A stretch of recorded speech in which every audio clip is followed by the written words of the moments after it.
Yeah, music is off, and you know why I'm dancing now? Yep, probably you know it's because our Typescript Global Summit 2024 by Geekle is live now. Happy to meet everyone here. Happy to touch you with these screens. Happy to see my beautiful event manager, Sia, here. Hello, Sia. How are you? Hi, great. How are you? Yeah, I'm absolutely excited. I love JavaScript. I love JavaScript community. It's always reactive. I don't mean that react. I mean this behavior. And yeah, I'm so happy to have some emotions here and innovations and stuff. And you. Awesome. So let's get it started. Yeah, I see more people sharing their links in the chat. This is the proper place to share your links, people. Yeah, just do it because we actually here to feel the community, to find new friends, to follow new influencers or authors. And yeah, please feel free. And also, as always at our events, let us know where you're from, where you're based now, your country, maybe city, maybe even room you are in. I'm in France, in Nice now, and Sia is in, where are you? I'm in Uzhgorod, Ukraine. It's in Western In part. Ukraine. Oh Uh, yeah. Yeah, and let us know, because when always when we see in chat different countries, different cities, we're getting so excited because we feel this community all around the world, because it's a huge community actually. Right now we have more than 270,000 people on our platform, with different technologies, different interests, but still it's Geekle. It's all around the world. And speaking about this event, we have 1,300 plus registrations, which is great. And usually 80% or 90% of people watching this event in recordings later. Today we're going to hear 13 speakers, 6 for junior part and 7 for senior part. So today our event is splitted. Junior part is kind of more basic topics, more about career, more about first steps, more about observing, some new features in TypeScript probably. And the second part is more deep, is more specific for experienced people. Yeah. So. What say yeah, the senior starts at 2 p.m. UTC. So if you want to get to the senior part, please go ahead and buy tickets at our website. And also probably we have the discount for those who are just right now here. If you really want to jump in, but the price is a bit high now, so you can use this promo code or this QR code to join us. Well, what else? We have, as always, Q&A sessions after 2 or 3 speakers. So probably that's it. Give us more um, of information course. about your event, how you created it, and what to expect. Actually, yeah. Yeah, it was a great preparation. We took our time and collected nice program. So majority of the speakers will be live with us in the stream. We have only a couple of recordings. So do not forget to type your questions in the chat because they will be answered during the Q&A session, and it really helps to get more clarity on the topic, to know some points you were interested in before and haven't got an opportunity to ask someone. So do not forget to type your questions in the chat. And also, our full access ticket owners have a couple more advantages, because everyone who bought full access ticket will get a certificate by mail after the live stream, and individual recordings of the speakers will be available at the end of the week for those who bought the full access ticket. Sorry, yeah, I'm back. Absolutely. Thank you for more information. And I also have to thank our silver sponsor, Tag Dev Technologies, saying if you guys need some extra help with your projects, or looking for some subcontractor for your project, please pay attention to those guys who are supporting the community, and we want to thank for their support very much. Thank you very much. Thank you very much. And also, I wanted to mention that during this wonderful spring conference season, we have two upcoming events. First of all, we have Q&A Global Summit. Maybe you have some colleagues or teammates or someone who's interested in this topic. The conference will be held on May 21st, 22nd, 2 full days, great program. We actually made an effort, collected wonderful speakers with deep technological topics for the senior track. So check it out. Yeah. And one more thing. Yeah, it's not Q&A, it's QA Global Summit for sure. Sorry for this confusion, because we always say QA, Q&A stuff, some stuff, but this event, please pay attention and tell your management probably that this is one of the leading events actually in the world, because not so much QA events of that level, and this year lineup is something really bold. So yeah, sorry, Sia, go on. No worries. Thank you for correcting. Q&A, QA program. I'm and we have React Global Summit, also online conference, 2 weeks from now, May 28, 25. Also 2 days, great program, deep topics for senior track, and lots of interesting ones for junior track. So yeah, we're prepared. Check it out, and you still can join. Absolutely. Yeah, a few words about what we actually do here in Geekle AI Labs, and then we'll go straight to our first topic. I just wanted to share that we are creating the platform for software developers. It's not about education, it's about doing real stuff.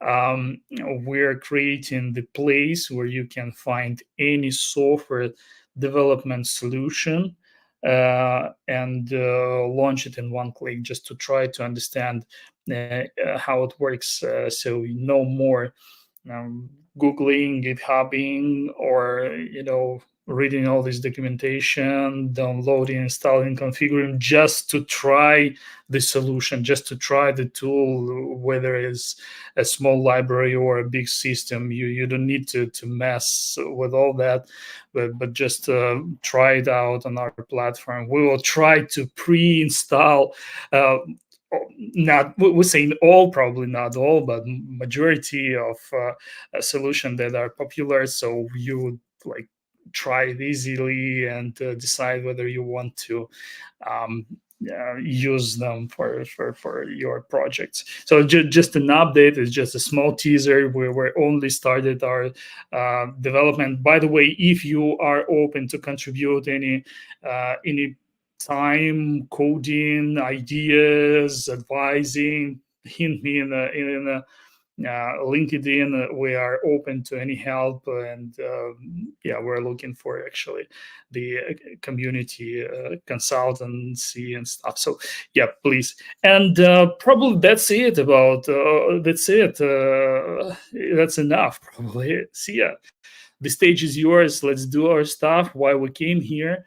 Again, thank you very much for your contribution to our speakers, to those who are live today, for those who actually supported us by buying tickets, is the reason why we exist is because people are still buying tickets because we don't have any, major sponsorship. Sometimes folks like tech dev technology support us, but it's rare we existing because you guys keep buying those tickets. Thank you very much, and wishing you a nice event and insights. And let's grow together. See you. The stage is yours now. Thank you Ed, for introduction. And let me invite to the stage our first speaker, who is Daki Muhammad Sheikh. He is a consultant at Microsoft, and his topic is about how TypeScript is playing a vital role in BAN, the all-in-one JavaScript runtime, and we will touch base the TypeScript-specific goodness BAN has to offer. Welcome to the stage, Zaki.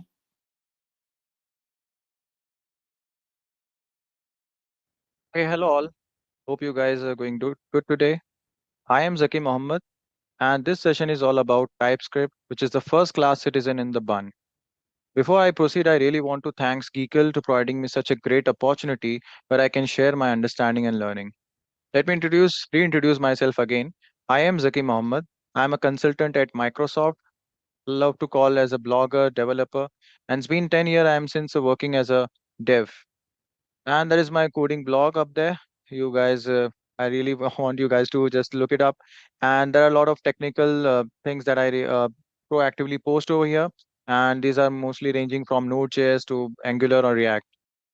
So let's focus on our agenda pointers. So we'll begin with pointing out what is bun actually. It's not a bread that we'll eat usually. Uh, then we'll talk about the bun features.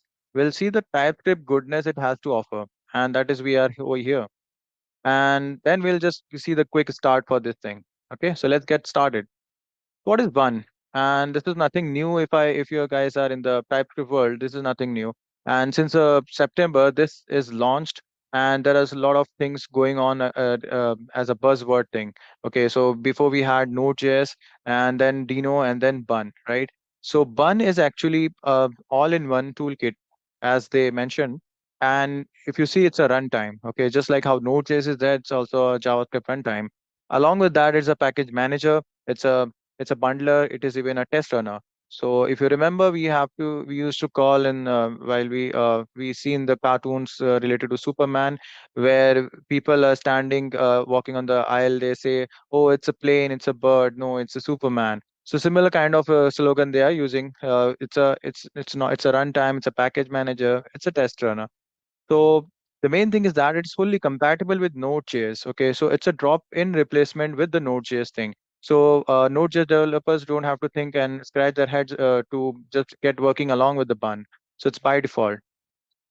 So let's see some important bun features. Okay, so there are tons of them. I am not able to highlight all of them, but these are some very important and catchy pointers over here. If you can see, first is the drop-in replacement of full compatibility of Node.js. So if you have Node.js and the projects are running on the Node.js, so you don't have to worry to use bun, because bun can be easily replaced, or you can even use the ecosystem of bun under the for the Node.js existing projects. And you can even go in this way where developers are actually consuming bun on their local machine while they are consuming the actual code base in the production using Node.js. Okay, it is crazy fast. It is having the full TypeScript support. That is what we are here for. And it works with modules. It is having out of the box JSX support. And then finally the watch mode. It's very important and it's very classy. We'll see in a while. So these are some very important selling point of bun. Now let's talk about the TypeScript goodness that it has to offer. Okay, so before I talk much about other things, let's see how it is bringing the goodness over here. So if you see, first of all, first and foremost, no TypeScript setup required. If you see Node.js, Dino is by default coming with, but Node.js require a lot of TypeScript support, and we have to first enable it for the dev, and then it will start working. Then some the cases manual transpilation is also even required, but this is actually leveraged. Some of the third-party packages we have to use for the transpilation, but here there's nothing is required. No hassles with modules. You can go with any kind of modeling. If you have a common JS approach, you can go with the common JS. By default, it promotes ES modules. That is what in 2024 we are all working with. Then finally, power of importing the TS files. Okay, so you can directly import the TS file from one file to another. Even you can work with the JavaScript files also. Then fast developer experience. Obviously, if we get all of this goodness, we the development experience all will boost up. Okay, so that is what we are looking as from the TypeScript ground point of view.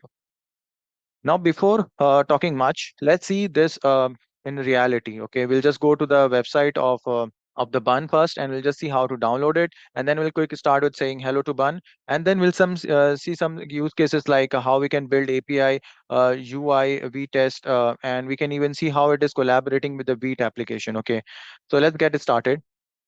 So I'm just going first sharing the screen where I am showcasing the Bun website itself. So it's bun.sh. You can go and check it out. And here, if you can see the same liners, those are the marketing pointers. It's also mentioning over here. It's a toolkit, it's runtime, it's everything. So if you are on a Windows machine, you can simply install this by running this command. Since I'm already have installed, and the latest version, we are very lucky that it's just launched right in May 10 only. Okay, so it's just dropped with 1.18. So that is 1.18. Okay. And if he just see over here, the first selling point is the runtime. Okay, it's a runtime mainly where we are offering the speed. We have the elegant APIs like how we have the Node.js APIs, then cohesive DX. So developer experiences nobody talks about, but we are getting a lot of good things over here. Okay, followed by these are the important pointers that we have already covered some of them like Node.js compatibility, TypeScript, watch mode. These are the sellers. And here, if you can see, this is the some very common scenarios and example they have posted like this. How we can create a basic WebSocket server, normal server. How we can even run a shell script also that is out of the box. We can even call a C function. So crazy things are happening over here, but we can simply check it out. And the most lovely part is this one. If you see over here, the file system has become very cheesy. If you remember Node.js, there are tons of other ways to access the file. Okay, there are sync version, async version, there is a promise-based version, and there is even direct sync functions are also available, right? So there are chaos, but here you can see it's beautifully can be just read by using bun.file. Okay, and then we have since it's an installer, we can even see the performance over here. Performance matrix is mentioned where bun npm yarn is actually compared with. Okay, so it's doing well. We can even dig more into the benchmark because that is something we can check if we really want to see the performance benefits. Down there's a test runner thing, so it is even compare now it is rivalry for everyone. Okay, so there is a V test, then there is jest, so it is even comparable with them also. So again, crazy fast, Moth mode is there. Finally, let's get started with the three dirty steps. We'll start with the installation. Since I already have it, I'll not go in that direction. But I'll just go with this direction. Well, I'll just cut paste some of the things. Okay. So let me just take an empty directory. Before I begin, I just want to show this how I can simply check if it is there or not. So I'll just do bun dash dash version. If it is there, it will pop up. Otherwise, it will not. Yep, it's there, right? So let's get into the VS Code directly. I'll just not waste any time on that one. So let's take one simple file. I'll call it index.ts. Okay, and we'll do the most lovable work that we usually do. That is saying hello world to someone. Okay, so this time I'll say hello bun. Okay, save it. Now let's try to run this one. And I just done type bun. Since it's a runner, it should go on his word. Okay. So bun, what should I do? One bun run index.ts. So no compilation, guys. Directly this file is running, right? And that's the magic. That's the beauty. And let me just bring the type safety over here. Let me just create a message for this one, and it's a string version of it. And let's say hello bun again. And let me just do the console log. Fine. And let's just run it again. We see the same output. So the TypeScript is also kind of supporting. But what happens if I try to tweak this? If I have to break the TypeScript thing? So first of all, I have to make this let, and then I can go with, right? So let me try to just tweak this with some junk value, which is not allowed by TypeScript. My intelligence is showing up. My intelligence are tingling, but not here. So let's say we are running this again. But what happens if it is committing that? It is supporting TypeScript, but it's not giving the error. So since they are going with this wording, like if it is a bundler, they are leveraging this activity to the TSC only. So since it's a bundler, they are coming up with a different kind of approach. So they are saying if it's a bundler, the bundling thing will be taken care by separate TSC command. So that is we have to be cautious because it's mentioned over here. If I just go to the TypeScript area, they have clearly mentioned that in the note as a summary, similar to the other build tools, Bun does not type check the files. So this was something that I got as a shock. So I'm just highlighting over here. So we have to have the TSC command separately enabled. Okay. So leave it for now. What we'll do just we just try to set up this with a more npm way. Okay. So there is a bun command to init this. So let me just run this one. So what it does, it asks the basic questions of your existence. Okay. So before I do that, let me just take a empty directory because it will be more convenient way to do this. So let me take a directory called first. Since it's the first project, I'll just move this thing over here. Okay. Yeah, I want to move this. And what I'll do, I'll just go to this directory first and I'll do the bun in it. Okay. I just want to play safe. So first app, this is my first app. Yeah, I want to go with index.js file. Yeah, that's it. It created beautifully curated project for me. Okay, that's how we create. That's how we create projects. Okay, so we got a familiar node modules, packages, and again back, and now little tiny bun log JSON file. Bun log file is there. That is a kind of replacement for the package log JSON. Okay, and if we just see the package JSON over here, you can see bunch of things. By default, types are added over here, and that is the latest version. You can see the peer depths. Okay, and then see the name of the project and everything. Coming back to the index file, now if I want to have my own command for tsc run, I can do it simply. We guys are kind of familiar with this one. So let's say I have a command called dev. I just want to have it in this way. Let me run tsc and let me run the bun run dev index. I can do this also. No need to command type run command again. So let me just run this dev command.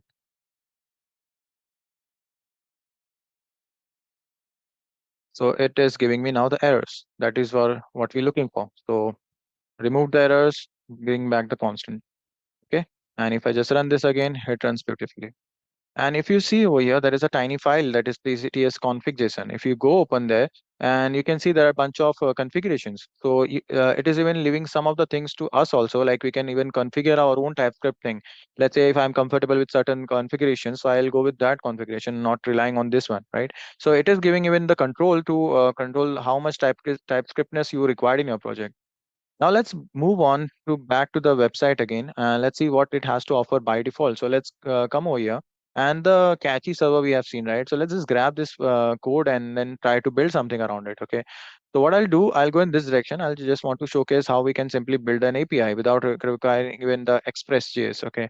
So let me create a one directory and I'll just go to the terminal. I'll just do the daily source now that is in it. And again, it is asking the same silly questions. Let's go with that. Cool, we have it. Now let's try to paste that code over here. Not this one, this one. Okay. So let's see whether this runs or not. So let me run basic index.ts. Okay, it requires the extension actually. TS. Yep, it's running now. Let me bring the local host. So localhost 3000. Yep, welcome to Bun. It's running, right? Let me just bring this on the right side, this on the left side. Fine. Cool. This is working fine. We are having a basic server ready for us where we are just calling the fetch function. Okay. Let's try to build something around this. I have just for this thing, speeding the things up. I just copied some of the content. I'll just call the speeding up. Okay. So let's say if no page is actually there, then I just want to return page not found. Okay. Page not found. I don't want to do anything. By default, if I am reaching till this point, I'll say it's a page not found. Okay. So here, this is running, right? So the watch mode which we have promised, so it's there. Okay. So if you want to have a watch mode, you just have to have this watch and then index.ts. So now you are on a watch mode. Let's say I just added exclamation and saved it. And if I just refresh it over here, so it's working. So bye bye to nodemon since it is directly running my code base. I just have to refresh over here. Okay. So that's how the beauty of it. It's even providing the out of the box watch modes. And let's say now we are having this async function. I want to make this async because I want to have a. I don't want to make this async. I'll just go with the basic naming. Let's say when users reach to one path. Okay, so I just grab the path over here. Okay, so I'll just get the path. If it's a default path, I'll just say hello world, like how I was saying before. So if I just refresh this one, it's hello world again. And let's say make it hello bun. or welcome bun, whatever it is. So this is working fine. Now let's say I want to have an endpoint. I'm just creating a simple silly API where I just have some bunch of users data where I just want to showcase it to the user when it is getting hit. Okay. So let's create first a model called user TS as we usually do with any TypeScript based application. So I just grab the user interface over here that is having ID, name, and email. What I'll do, I'll just put some junk data for now. Okay. So I have this data.ts file where I'll just bringing some of the content from here. Okay. So I'm just having some junk data over here. Let's get going with this one. So coming back to the code base. Now let's say we'll just create one endpoint, simple silly endpoint, which is a get users API. I'll just showcase this one. Okay, this one I want to create. If I hit this one, I'll get the data corresponding to the user. Okay, so I just go with the condition if the path is equals to this one. Okay, it's already giving me the data and all, right? So here the users is missing because it's not there. So let's just bring the users. So here I have a special package called require, which is helping me to get the dependency. So I just want to get the data, not that user type, right? So let's get this as imported over here, and the data is not the data, is actually users. Okay, so I am getting the users. I guess we have to use the curly braces. Fine. So I got the users. Now I just want to simply return it. Fine. So if I just save this and I try to hit this API path, /API /users. I'm getting the data, but if you notice that this is not something as a JSON data, right? So we just have to have some header to it. So usually we can have the header comma separated by this one, but let's create a header on the top. And I'm going with this kind of header. It's a big header, but this will help us to the CORS policy also. So by default, there doesn't have any CORS function to enable the CORS policy. You have to have this. Okay. So let's get going. The headers is there and we have this entire thing. Okay, now coming to the headers, let's add this over here. So I'll go with the headers thing, and now let's see the API running. Now it's giving me the JSON data beautifully, right? So this is done. This is how a simple creation of an API. I'm not going with the full blown CRUD operations. I'm leaving those tasks up to you guys. Now let's go with the another application where we'll see the bundling efforts that Bun is actually providing. And we can even see the typescriptness in the client side also. Okay, so let's create one folder over here, Bun UI. I'll again do the daily chores. Now you guys might get familiar that I am just doing Bun in it again and again. I'll just want to give the bun UI as it is. Everything is fine for me. Done. Now let's go back to this one, index.ts, right? So we have the hello via bun, and now let's have some content for it. Okay. So let's let's go with this file only. Okay. Now let's what I'll just do this one thing. I'll have one index.html file. And just for speeding things up, I'm just copying pasting some of the content over here. We'll do that just to speed up these things a little bit. uh, let's format this and basic chores of any UI application that we use to create. I'll go with the minimal step. Let's say I'll just go with having the bun UI shown over here. And what I'll do, basically, I want to have index TS in the index HTML. That's not possible because HTML doesn't respect any TS files, right? So basically, we have to have the end up version of this. That is a JavaScript version of it. Okay. So what I'll do, I'll have one command for this. Okay. So before even writing the command, I'll just run the command over here for you guys. So bun build. We need to do this time a building. Okay. So it's a bundler. So we can even build this. So I want to build what? I want to build the index.ts file. Okay. And my output directory, that is out is equals to dist folder. So by doing this, I'll just get a dist folder. Okay. In that, we'll have the similar kind of code that is basically a console log, right? And now let's have this added to our source. Okay. This is not a module. This is just a JavaScript file. Fine. So now let's run this again. Now how will I run this? Basically, this is HTML file, so have a live server running. So it will just showcase you over here, right? So if I just go to the console, might be blocking because of my view. So here we have the hello via bun, right? So that's simple. Now it's a bundler now. Okay, it's a bundling things. So let's copy this command and have this in the package.json.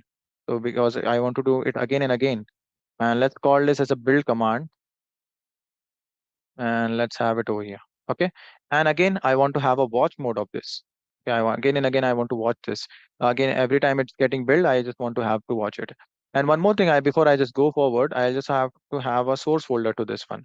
And I move my index file over here just to have all my TS related files in one area, right? What's harm in doing that? So let's have that mentioning over here. Cool. So let's now again run our own command instead of this big command. Bun run. What is our command name? Build. It's running on a watch mode. Yep, it's running. So let's say I'll just update this one more exclamation. So it got updated. This will be auto refreshed because since it's a it's a live server, right? So if I just save this, this updated, this got updated. So everywhere it is getting updated. So this is also getting updated. Okay. Now let's have the consumption of that API that we just created. Okay. So for that, I first and foremost, I must have the user's type model. Okay. So let's have that in the source file. I'll go with the user.ts and I'll just have it over here. I'll format the code. That's it. I got the user TS file. And then let's have some basic HTML thing done before we move forward. I want to have a CSS file over here to load Bootstrap. Okay. So let me take one more command terminal where I just install Bootstrap. So npm i Bootstrap. So it's an installer again, guys. So just like how in Node, so you will get a lot of familiarity if we work with Node.js kind of structure. So we must have a style.css file to load this bootstrap version.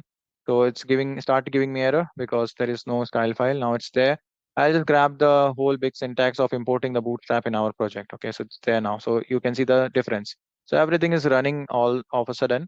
And now let's have some basic HTML code ready for this one. Okay, I'll just grab the code, the entire HTML for us, and I drop and replace. Yeah, just format things. So now we are having at least some UI, that is Bun UI. We have just mentioned some slogan. And now let's see how we can dump those users into onto this list, okay, which we have created. So I'll just go with some basic JavaScript based coding over here, and we'll just see how it can easily be done. Okay, so first I'll go with the importing of the user module, done.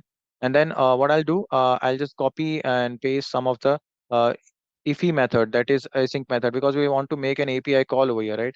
And I hope that API is running in the background. So let's just check if it is running or not. If I just refresh this, it must be running. Yeah, it's running already. So what I'll do is I'll just copy paste the endpoint hitting code over here, and let's just format this. What I've just grabbed, I grabbed the fetch function over here, which is basic HTML function. I just want to see whether this is getting on the UI or not. So if I just go back to the UI and I just try to have it, okay. So I am not getting this. Any error, anything? So this is not getting invoked because we are not calling IFI over here. Okay, IFI needs to be called. So this is not an IFI. IFI syntax should be like this, not like this. We need to have this something like this, I think, and we should have this enclosing and this, and then our entire code base should be there. Okay, so we just missed the syntactical thing. No problem in that. If I just save this now, yeah, so we are getting the data. Correct. So that's it. Now let's just have this dumped into the list, basic HTML based coding. I'll just copy and paste it over here. Done. If I just save this one now, I got the data. Now let's see about the beauty thing over here. Let's say if I have a config JSON instead of a JSON file, can I read the JSON file over here? So let's say if I have config.json where I just put some of the app related stuff. Let's say this is my API Bun UI where version is 1.0.0, and I just want to have it in my project where I just want to showcase the version over down there. Okay, so I already have the UI element over here, app info. If it is having the data, it will show up. Now the point is that I want to require this under my project, okay, under my ts index.ts file. So what I'll do, I'll just go back to index file and I'll just try to have it over here. And you can see users we have added, we are using it as this one. And even we can mention that this is a user array, okay. But here if you can see the beauty, we can even have the config like this, okay. Uh, JSON file can be loaded directly to the TS. That's just something out of the box, right? So that is what we are doing over here. Let's have this code ready in our application. So what I'm doing, I'm just grabbing this static JSON data and embedding into the inner HTML. So if the config variable is there, and then just I'm popping the selector, and then I'm just putting into the inner HTML. So if you see over here, you will get the value. Okay, as simple as that. So here, this is something very horrible. If you try to do the basic thing, because first common JS will bug you, then later on ESM modules will bug you, and then finally a JSON file can't be loaded, then there are different ways to do it. Okay, you have to rely on some third-party packages. So that's it. You don't have to worry about lot many things. So let me just close this one. This much is that how we are just simply created one API, we consumed it, we bundled, we learn how to bundle application, and that's it. A lot of things we have learned. Now let's come back to again another thing. We have seen Vite last year and its launch, and it's also amazing tool to work with the TypeScript. Now let's see how one is mingling with other technical tools, and let's see how it goes. So I'll just take the integrated terminal. What I'll do, instead of running the node command, we can do one thing. We can just run no, bun, and we can call create read at the rate latest. So I'll just expand this terminal a little bit. So if I just run this, I got the name of the project. Let's say I call it wheat, bun wheat. Okay, bun wheat. I'll go with the React application. I'll use full-blown SWC, and that's the beauty of it. It doesn't install everything in the one go. It allows things to be done by you. So let's install everything. So I'll just do bun I, and again it's the installer also, right? So let's just do this. And if you see here, it's got created. Even with the uh, bun, you can create this application. So bun installer is a kind of quick as compared to Node that they have set as a benchmark thing, and you can see the performance over here. Now let's do one thing. Let's run this application. So I'll just do bun. Okay. Now if I want to run this in a more bunish way, so what I'll do, I'll just go to package JSON. By default, the command is wheat. What I'll do bun x. So if you remember, no npm x is there for running the script things. So there is a bun x, a different command for this, and hyphen hyphen bun. So now let me run this bun run dev. Now this is running by bun, not by the node system, which is there in your system. So now it's running beautifully like how any other React Vite application does. Okay, so that's how it is. So it's not actually a competitor with the Vite. It actually complements Vite. Okay, so we can even use Bun with Vite.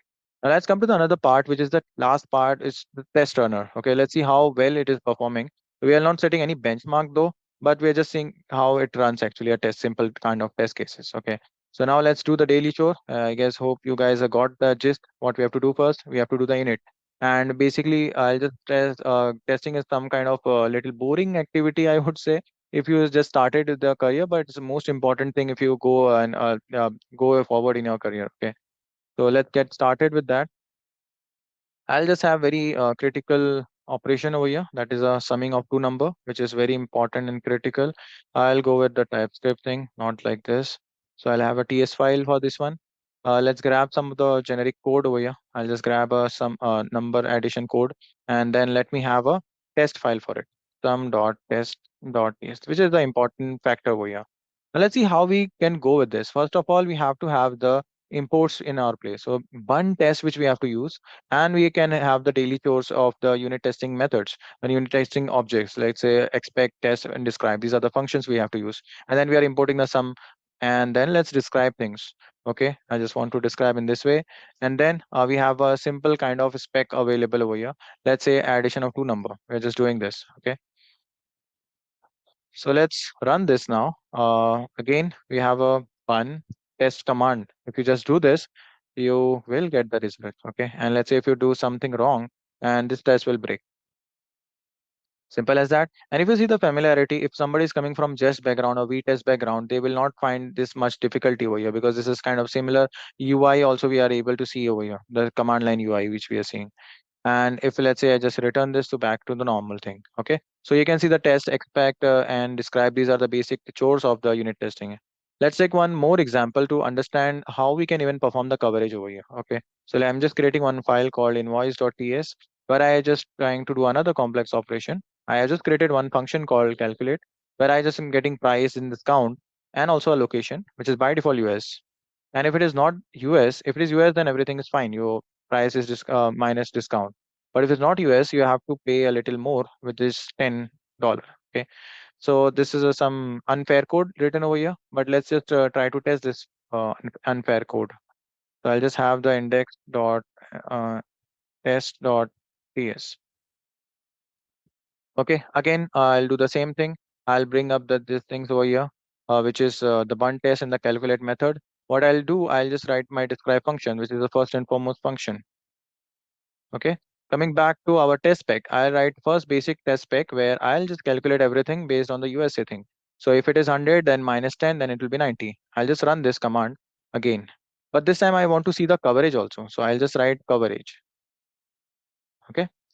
And this time the coverage is not full because we are missing one condition. If it is not USN, then what happens?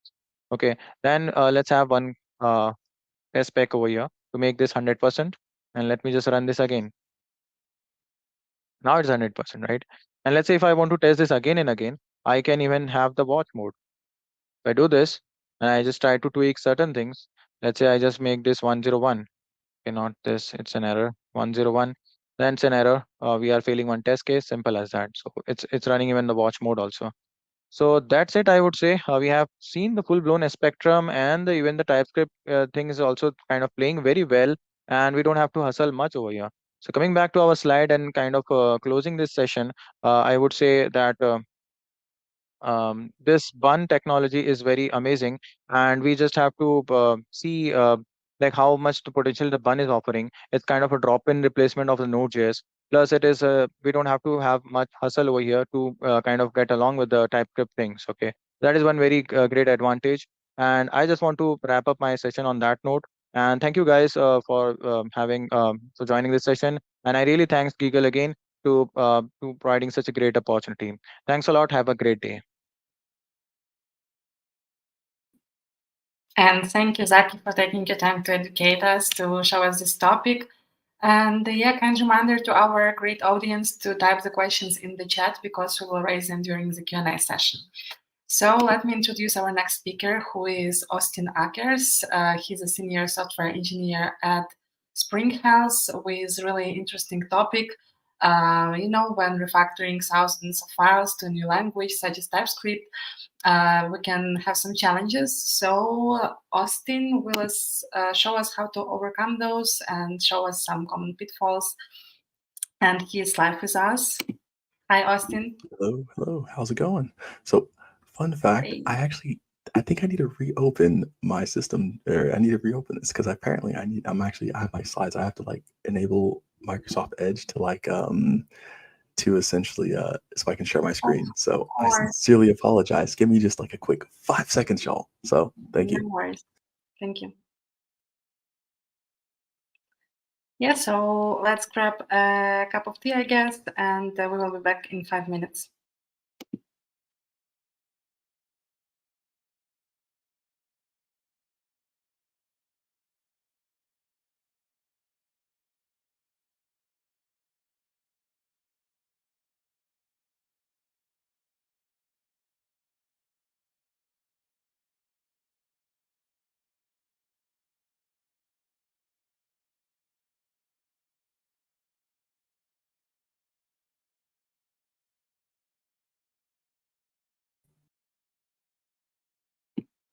I'm on Hello. mute, of course. So Don't how's worry. it going? Hopefully that was quick. How's it going? Great to see you. Great to see you. So, all right, let me go ahead and try presenting now. So it should work. It should work. This is funny. It's like always a Mac thing. I switch between Mac and Windows, and so it's just it's a little funny thing. It happens. It happens. All right. Yes. Yeah, so I see a slide in the backstage, and here they are. The stage is all yours. Go backstage. Wonderful. Thank you so much. Well, hello, lovely people. All right. I'd say happy Tuesday. It's like 3:43 where I'm at AM. So good morning, good afternoon, good evening. All right. Hello, all of you. My name is Austin Ackers. I am, today we'll be talking about contributing to a TypeScript model repo migration. So let's dive into things, just give a really quick overview of like what to expect for this presentation. First, I'm just going to give an introduction. So exactly like, who am I, right? After that, I'll give a backstory on like how this presentation came about, like why am I, why is this presentation, why are we having this, right? Then after that, I'll then go into the 4 lessons I've learned. Now, granted, there are many lessons I've learned, but 4 lessons I've learned contributing to a monorepo migration from JavaScript to TypeScript. And then last but not least, depending upon our yeah, just depending upon time, there'll be we'll do Q&A. Well, actually, I think Q&A is happening at a later time. So if you'd like to, please stay, ask questions. I think during that whole Q&A period, I would love to hear from you all. But yeah, as I said, just a quick overview of what to expect, and let's get started. Let's dive into this. So just giving a brief overview of myself. Again, my name is Austin Akers. I'm currently, I'm a husband and a father to a little princess. I'm also a senior. I'm currently a senior software engineer at a wonderful company called Spring Health. Again, we focus on mental health and breaking barriers around mental health and making it just more just accessible in a lot of different areas. Outside of work, which I love work, but outside of work, I absolutely enjoy spending time with family. So I love spending time with my wife and our little daughter. I also enjoy learning and also contributing to open source. So one thing recently I've been learning, some of y'all might be familiar with, is Rust. So I've been learning Rust. It is definitely fun. It's fun. Some of you may know if you started learning Rust, or if you know Rust, you know the curve, but it's fun and I enjoy it. Outside of programming, outside of, as I said, doing open source, I also enjoy dancing. So I am a b-boy, or a lot of y'all might know like break dancer, right? So I enjoy breaking, I enjoy b-boying, hence my GitHub username, b-boy-akers. I also enjoy playing cello. So I've been playing cello for well over a decade. So whenever I have time, I enjoy picking up my cello and playing it.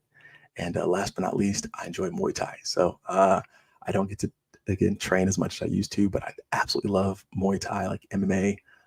So I love training. I love sparring whenever I have the chance to. Again, don't get to as much, but whenever I do have a chance, absolutely love it. So now that you all know a little bit about me, want to give you all a quick backstory into sort of how I sort of got here, like why this presentation.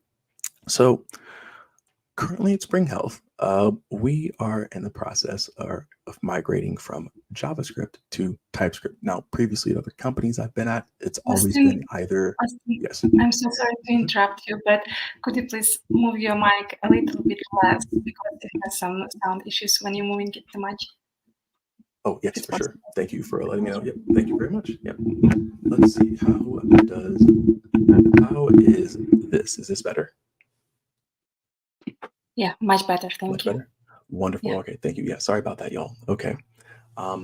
Yeah, so just as a quick backstory, again, previous companies I've been at before, it's either been all just JavaScript monorepos or fully TypeScript monorepos, right? And haven't been able to go through the process other than projects or certain things outside of work that to help with a migration process for whether it be small libraries. And when I've done a migration process from libraries or contributing to frameworks going from JavaScript to TypeScript.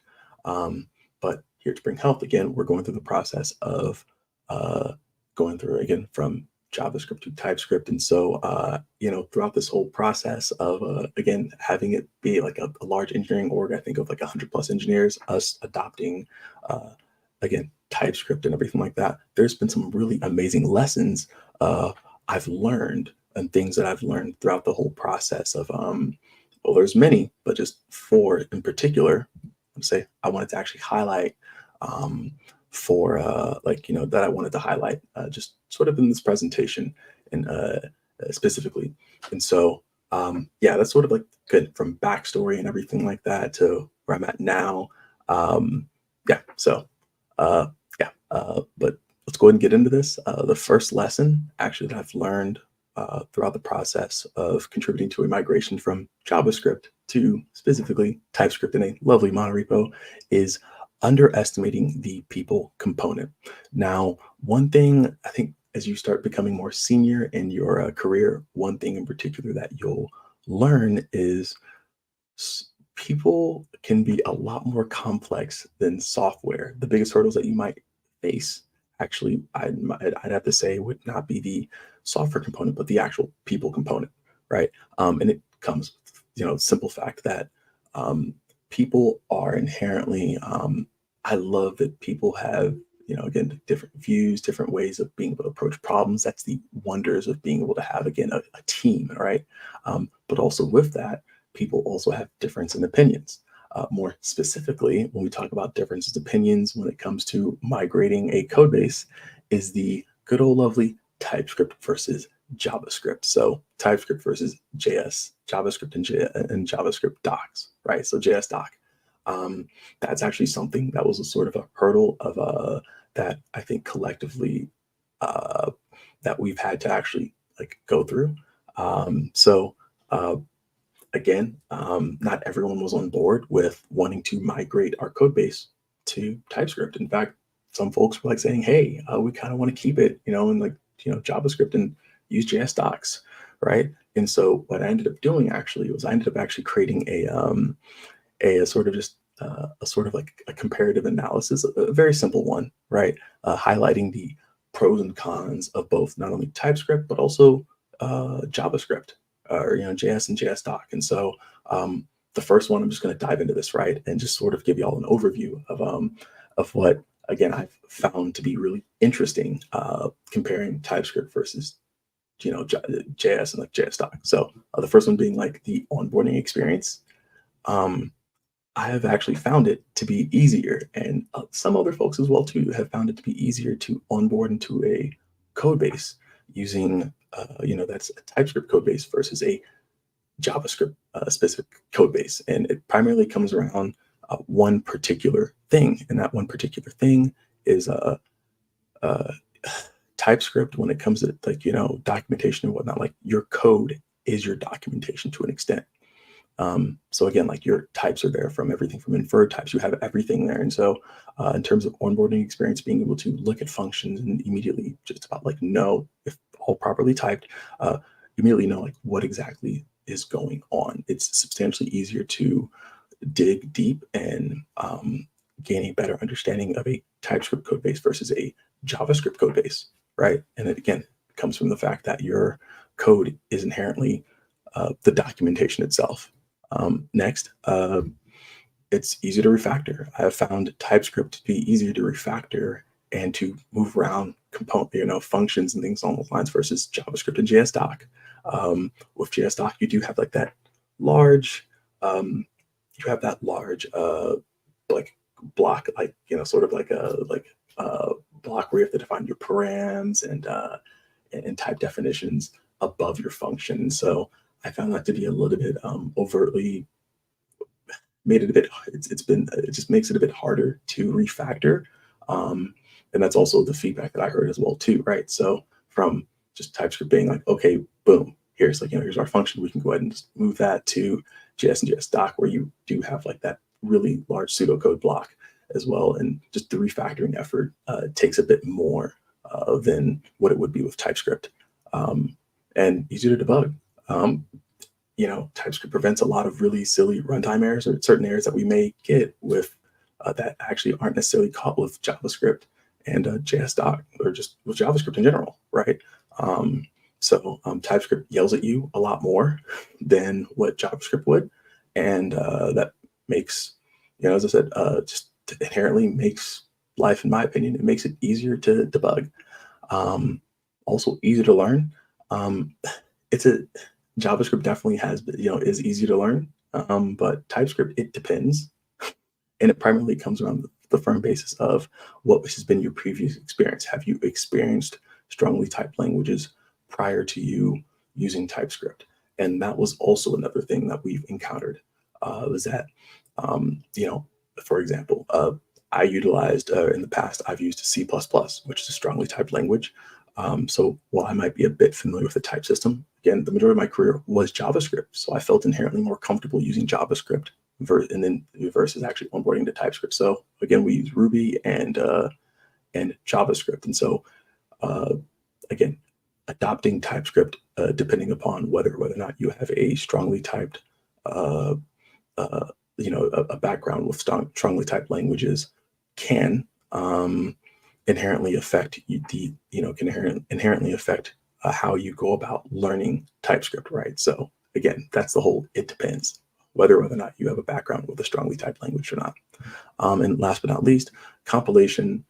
Obviously JavaScript, just compiles faster, but it compiles faster, but like given our current ecosystem with VJS, ESBuild, it doesn't really matter as much, right? Because of the ecosystem that's been really phenomenal, as many of us might be familiar with nowadays. So while this might be true, it's very minuscule in my opinion.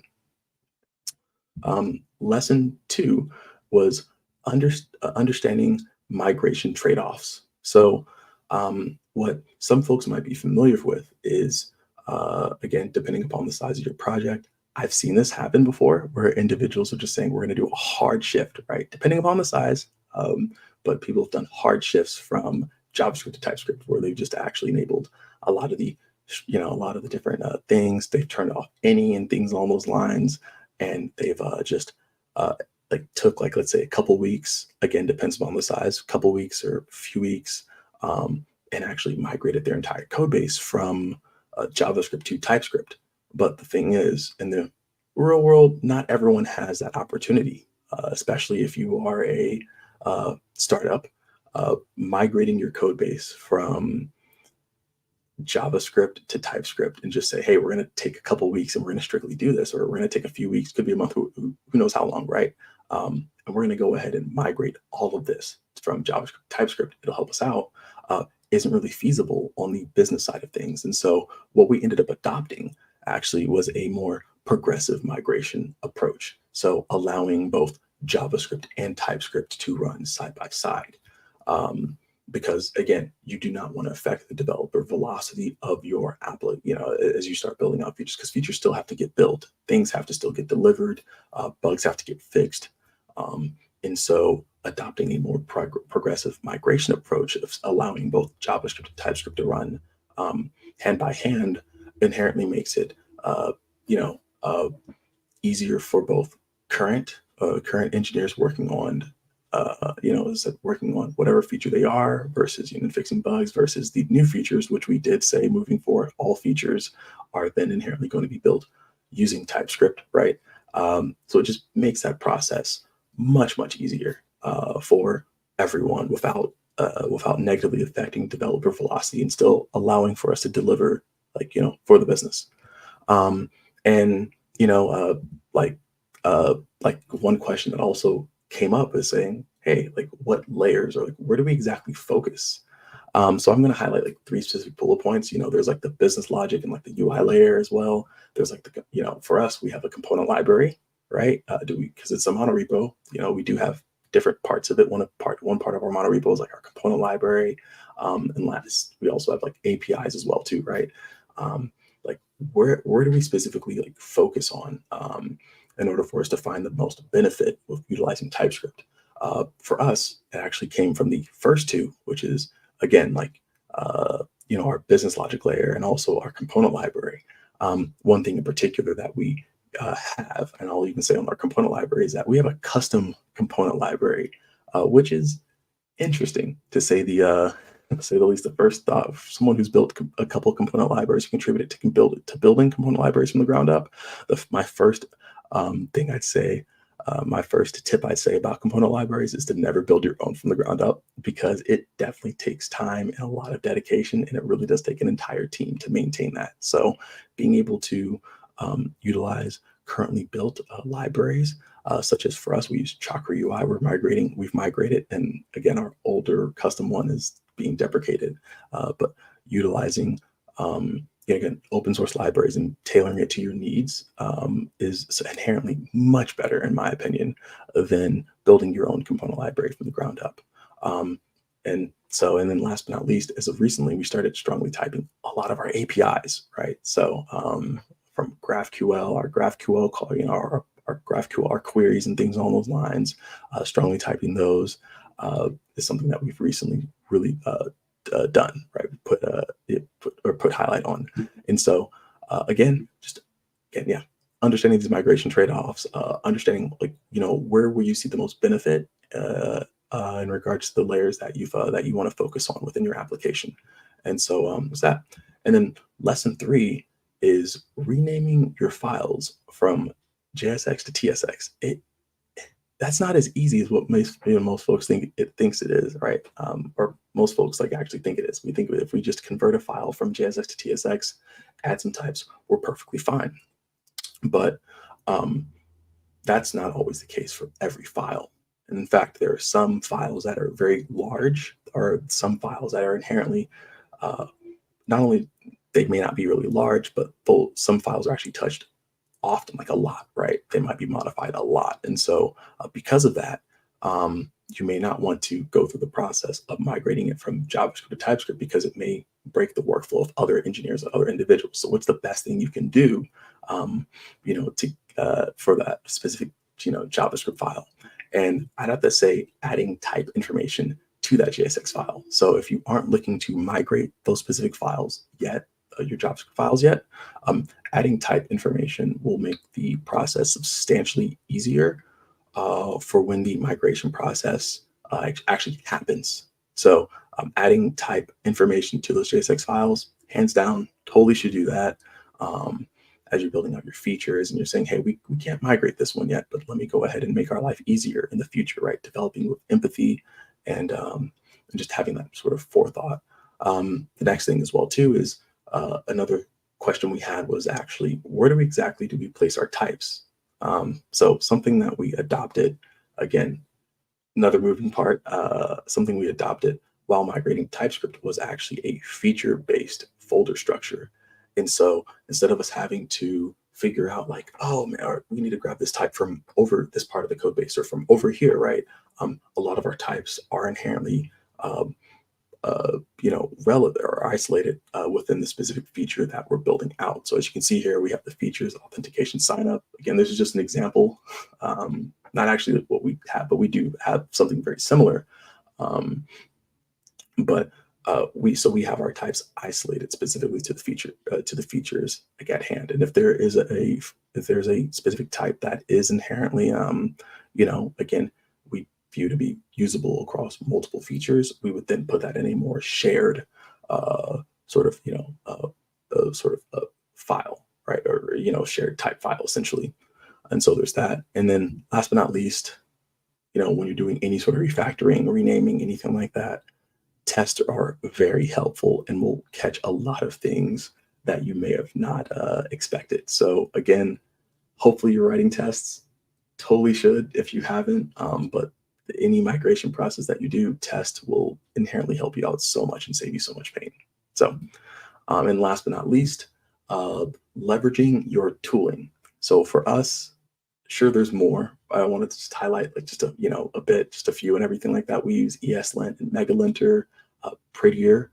And for me, my local development, again, sure, I have ESLint, Prettier, and Copilot. For our CI/CD pipeline, we have a lot of these. And last but not least, for my local development, I use Copilot. And I kind of use it as a fancy autocorrect because, I don't really like writing out all those types and interfaces all the time. It's nice to just simply say, hey, yep, this is what it is, and it is, right? Or make very minor or minimal modifications to improve the typing on top of that sort of autocomplete. Leverage your tooling, because your tooling itself will help you prevent a lot of those foot and gun sort of moments, right? And so being able to leverage ESLint, configuring that properly, Prettier, and Megalinter, things like that, right? And again, there's other ones as well too, will make your life substantially easier in the long run and allow for even just for your engineers, everyone to be on the same page and allow for even more cohesive experience for all engineers, just for engineers across the board. So again, these are the 4 lessons. Hope you all enjoyed it. And I think I'm about at time. So if you have if you want to connect, please follow me on Twitter, tweet me, tweetmonster999. I know I made that in the 8th grade, so don't judge me. My GitHub username is bboyacres.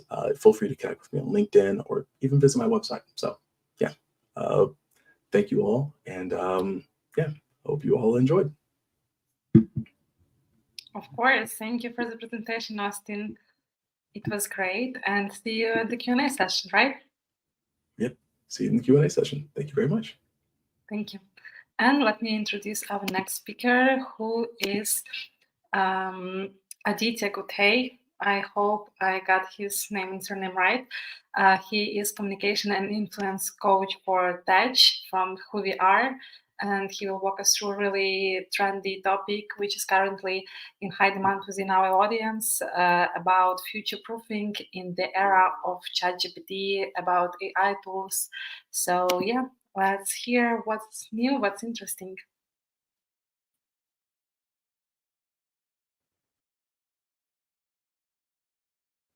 Welcome to the topic future proofing in the era of ChatGPT. My name is Aditya Guthe, speaker and coach for tech professionals and tech leaders. ChatGPT needs no introduction. It has created a major impact in the world, especially in the technology sector, where now some of the most complex code can be easily written by ChatGPT when we give the right prompts, when we know what we want to accomplish. It helps us write great emails. It helps us understand some of the most complex topics that we often struggle to understand in a very simple language. And there are many more applications. So it is understandable, as we are experiencing this AI revolution with ChatGPT, the future might look uncertain. So I want to talk about how the ChatGPT is currently impacting our current day-to-day life as tech professionals and the future impact it will have. As we think about this revolution that is currently happening, human beings have always experienced such exponential revolutions. Let's take the revolution in agriculture that has happened in the mid-19th century, where the number of farmers have dropped significantly because of introduction of new machinery. Let's take the stories of two gentlemen named John and Joe. John is someone who's rooted in traditional farming practices. His days are characterized by thunderous sounds of a hand plow breaking the earth, whereas Joe has embraced the machinery, and his days are characterized by the vibrations of the machinery beneath his feet. In the next 10 years, Joe expanded his farms, bought new machines, and was able to multiply his income, whereas John was quickly outpriced by his competitors and was quickly forced out of business. So he had to move to the towns and cities in search of new employment. As we stand on the precipice of this AI, we have a choice to just be rooted in our traditional practices, doing things that have always been comfortable to us, writing the same SQL code, being expert at C# or Java programming or Python scripting or Java scripting, or embrace the AI revolution. And that's exactly what I want to cover today, the skills that we need to learn currently so we can be prepared for the revolution that is happening. And that I will be covering specifically 3 different levels. Level 1 is before ChatGPT, how things look like. And level 2 is the current landscape of what are some of the skills that we should be learning, and what the future holds for us. Before jumping into each of one of these levels, let me quickly introduce myself. Like I said, my name is Aditya Guthe, currently speaker and coach for tech professionals and tech leaders, and I had over a decade of experience in the tech industry. My career started in one of the biggest companies, eBay. So as of today, I am an independent consultant. I work with the companies in the tech space, sometimes helping them with data engineering problems, and sometimes helping with the leadership challenges. among tech leaders and how they can become effective communicators, because sometimes more before the technology problem, guess what? There's a people's problem that needs to be addressed. So depending on the needs of the company, I might address one or the other. So that's an introduction about myself. With that said, let's dive into the level 1, which is before ChatGPT. Before ChatGPT, what did tech career look like? Well, the growth in tech career in level 1 is driven by some of the business leaders' common quote that all managers in a technical area must be technically excellent. Even Steve Jobs shared this quote and principle. So our careers before ChatGPT were primarily driven by how many certifications you can get. It is driven by how many lead code problems you can solve, how quickly you can solve, how complex of lead code problem you can solve, how quickly you can solve some challenging issues in applications and so on. So this is the era before ChatGPT, where technical skills are highly valued. At this point of time, we still had AI in subtle ways, like in Gmail, auto-populating what you're going to type, in searching images, in your Google Photos. There is some level of AI, but nothing significant. This is what was happening before ChatGPT. Now, let's go to the world of current landscape, right? Which is what is happening right now in the industry. As I work with many companies, right, I want to share some experiences of what is currently happening.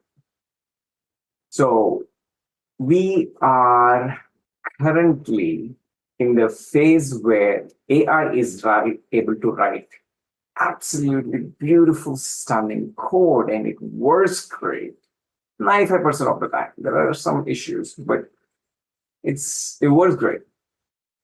And because of which the efficiency of each programmer has exponentially increased. Problems that were taking maybe 2 days, 7 days to solve, right? Especially the coding challenges, coding problems that requires a lot of thought, which were taking a lot of time, can now be solved by AI, which was a game-changing thing. And if you notice, I had a figure besides it, which is a full self-driving beta. The way to understand, one of the ways to understand the current era we are in is by trying to understand how the autonomous driving vehicles have evolved over the years. Before, the first version of an autonomous vehicle that is very popular is Tesla, right? And when Tesla officially introduced autonomous self-driving, initially it had autopilot feature. Now it automatically brakes, but it can't do much about it. So that was the era before ChatGPT. But now, what Tesla or many autonomous vehicles can do is that they can drive by themselves.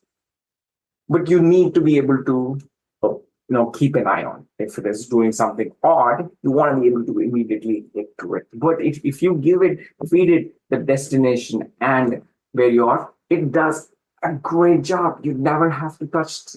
I've driven Tesla and in really high traffic areas, and it does a great job. I didn't have to touch the steering wheel.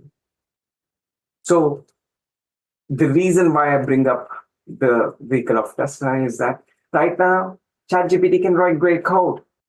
You don't have to write anything, but it makes mistakes sometimes. So the skills that are being tested in interviews and so on, they're not, previously they emphasized a lot on code. You gotta And if you want to get a job in tech, you got to master the programming, data structures. Now the emphasis has reduced. The emphasis on, if you make a few programming mistakes, you can still land a gig. Many companies are evolving to the needs of the market, because right now the emphasis is not on whether you can write, whether you know all data structures and algorithms, although that is a great skill to have, but it is not the most important skill to crack the technical interview. So in this era, what will be most important is, yes, you still need to write coding, you still need to understand coding, you still need to be able to write great programs and understand data structures and algorithms. And that's still gets tested. And you know why they're tested? It's mainly to ensure that what AI is doing is the right thing. It can do everything, but companies want to ensure they're doing the right thing. So we still need humans, we still need programmers to be able to ensure that AI is going down the right path. So that is the current phase.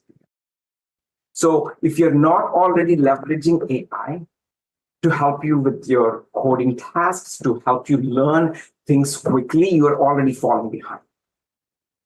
So I want to discuss few things you can do to even further your career and be prepared, because you never know when that company comes in and says, hey, this is the perfect AI coder.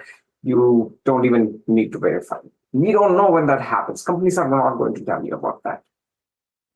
And once that happens, all the coding jobs will be gone just like that. And if you don't want that to happen, if you don't want that to happen to your career, you want to start leveraging AI in whatever you're doing.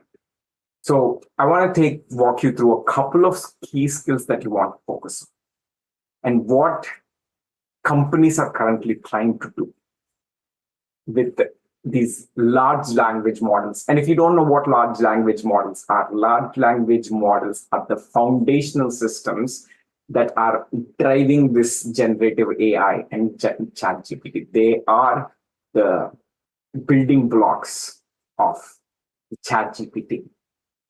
And these large language models are being incorporated in every application. If you have a Visual Studio Code, now there is Copilot, which is writing the program for you.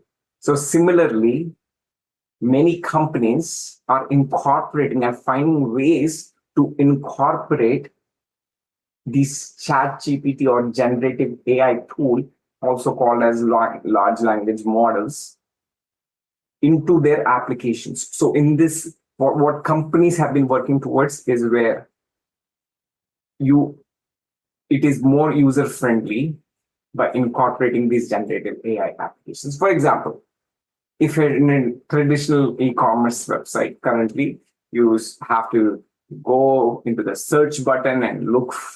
And if you're looking for a shirt or a shoe, you have to type in the brand name, and then you have to browse through the different listings to figure out what exactly matches your taste. And it takes a couple of minutes of research. And what companies are trying to do, all the e-commerce companies, is where you can just type in what you want, and it will do the research for you and gives you the best fit. Those are the kind of applications that most companies are working on. And in order for you to keep yourself updated with that, you have to learn a few things, which is, number one, large language models. How do you work with large language models is one of the core skills you want to have under your belt. And there are tools like LangChain and that you can learn, which will help you work with these large language models. This is not a webinar where I can go into depth on what these LangChain applications are and how to work with them. But I would like you to do your own research about LangChain or large language models and how to work with them, because those are the kind of applications that are currently being built by different companies. The second thing that most companies are working on is their data. In order to leverage AI, you need data. And when I get hired for this tech consulting gigs, most companies want to leverage AI, but they don't have data. So they at least don't have clean data. So before you apply any AI, you need clean version of data. So most of the energy that companies are spending these days is to clean up their data sets and understand what they have so that they can make it available for AI use. Because without data, it's useless. You can't leverage AI without having the right data. So currently, data engineering is another thing which is pretty hot in the market. The last one is cybersecurity. With any great transformation, any great revolution comes great challenges. With AI, as much as we love it, as much as it increases efficiency, it also increases efficiency of hackers and guys and the bad guys. So we need cybersecurity professionals, and that's why cybersecurity became a very hot topic, hot field. So if you want to thrive in your career, this is another area you want to start looking into. Is cybersecurity on how to secure applications. All right. So, and I want to also share with you a few apps that we all can use on our regular everyday life to make ourselves more efficient. Number one, YouTube Transcript. We often tend to learn a lot from YouTube, and sometimes we don't have time to go through 1 hour, 2 hour videos on YouTube. Just go to this website, YouTubeTranscript.com, paste in your YouTube video URL, and it will summarize. It will give out the transcript for the entire video, put it back in ChatGPT, and summarize it. The next one is copilot.microsoft.com, which is an equivalent of ChatGPT. It gives you an alternative from ChatGPT. EngageAI.co. If you are a LinkedIn user, and you should, if you are not already, because that's how you can build your brand and get new jobs. Pretty much every new gig I used to get in tech industry has always been through LinkedIn. And the way, sometimes you don't know how to engage, just install this Chrome plugin, and it will automatically reply to the comments, with the right context. Chrome.app. This presentation has been created using Chrome.app. It's a way to create presentation slides, and we often are required to create presentation slides. So this is one of the great apps you can use. Compose AI. Writing emails, it's a plugin that you can install in your browser. So if you don't have time to reply to emails, this will do it for you. So this is the current landscape. If you want to, in summary, if you want to be at the number one, and the top 1% of the people who is acing this era of AI, you want to learn all of these apps. You want to be leveraging these apps to increase your productivity. You want to leverage ChatGPT to learn new skills. You want to use LangChain to understand how the large language models work, because that's where all the work is going in the future. It's going currently. That's where our companies are investing in. So these are some of the skills you want to acquire right now. If you're not already, it's not too late. It starts right now. Lastly, the future landscape. How does the future look in the era of ChatGPT? Comparing this with Tesla or any autonomous driving vehicle, as the efficiency or the performance of these self-driving vehicles enhances, they don't need you to put your hands on the wheel anymore. They don't need someone to monitor how the vehicle is driving. Instead, it will become so good. It will become so good that humans are not even required to intervene. You can just relax sitting in the car, just like how you would relax sitting in, I don't know, in many other things, right? That is the future. Future is where ChatGPT or a tool like ChatGPT will generate code so good you don't even have to test it. It will do a great job without you doing anything. So in that era, what are the skills that will be greatly used? Couple of skills. Number one is you want to have those who have a deep understanding of AI will thrive. And like we said, with great revolutions, inventions also come great dangers. So as AI gets into the hands of the bad guys, we need to be able to secure our applications. And that's where cybersecurity continues to be a very critical area where there will be a lot of opportunities. But, you don't need programmers anymore in that era. And many people ask, if there are no programmers, then what will happen? Well, what do companies do? Well, then there are bigger, larger, more important problems that we will be solving for that we couldn't solve right now. We are not able to solve and approach and put enough manpower in many of the problems that needs to be solved. For example, going to Mars, we need a new planet. Being able to track diseases before they even happen. Being able to expand our lifespan from like 80 years on an average to maybe 150 years. Postponing or completely delaying, fully stopping, or even fully stopping climate change. So that every place on this planet has pure, clean air. These are all the problems that we will finally have trying to solve for. And for these problems to solve for, AI can do coding. It can write intelligent. It can build machines. It can design machines. It manages itself, so there won't be any need for project managers, and it will be able to understand humans so well, so there is no translation problems. All of these are there. So the people who will succeed in this era are the people who are entrepreneurs. Entrepreneurs are the people who will be very successful in this era. They will rule this era of AI and what are some of the core skills of entrepreneurs? It's not the ideas, it's not the creativity. Well, because how many of you have ideas on how to solve the world hunger? We all have ideas, but ideas alone will not do the job. You know what entrepreneurs are great at? They're great at people skills. They have a way to create a need and influence people to buy their product. It's the people skills or the influential skills that entrepreneurs master.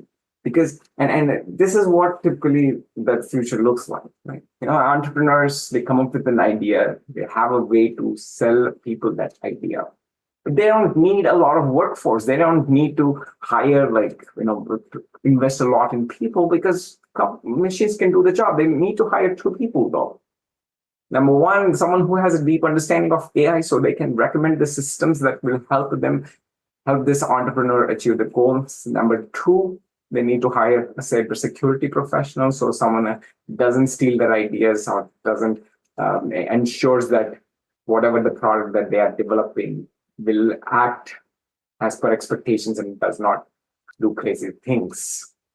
Those are the 2 guys they need to hire, and these entrepreneurs will be able to be hugely successful by selling their ideas to others. So those are the skills that you want to focus on. Those are the 3 skills that I believe will be greatly in demand.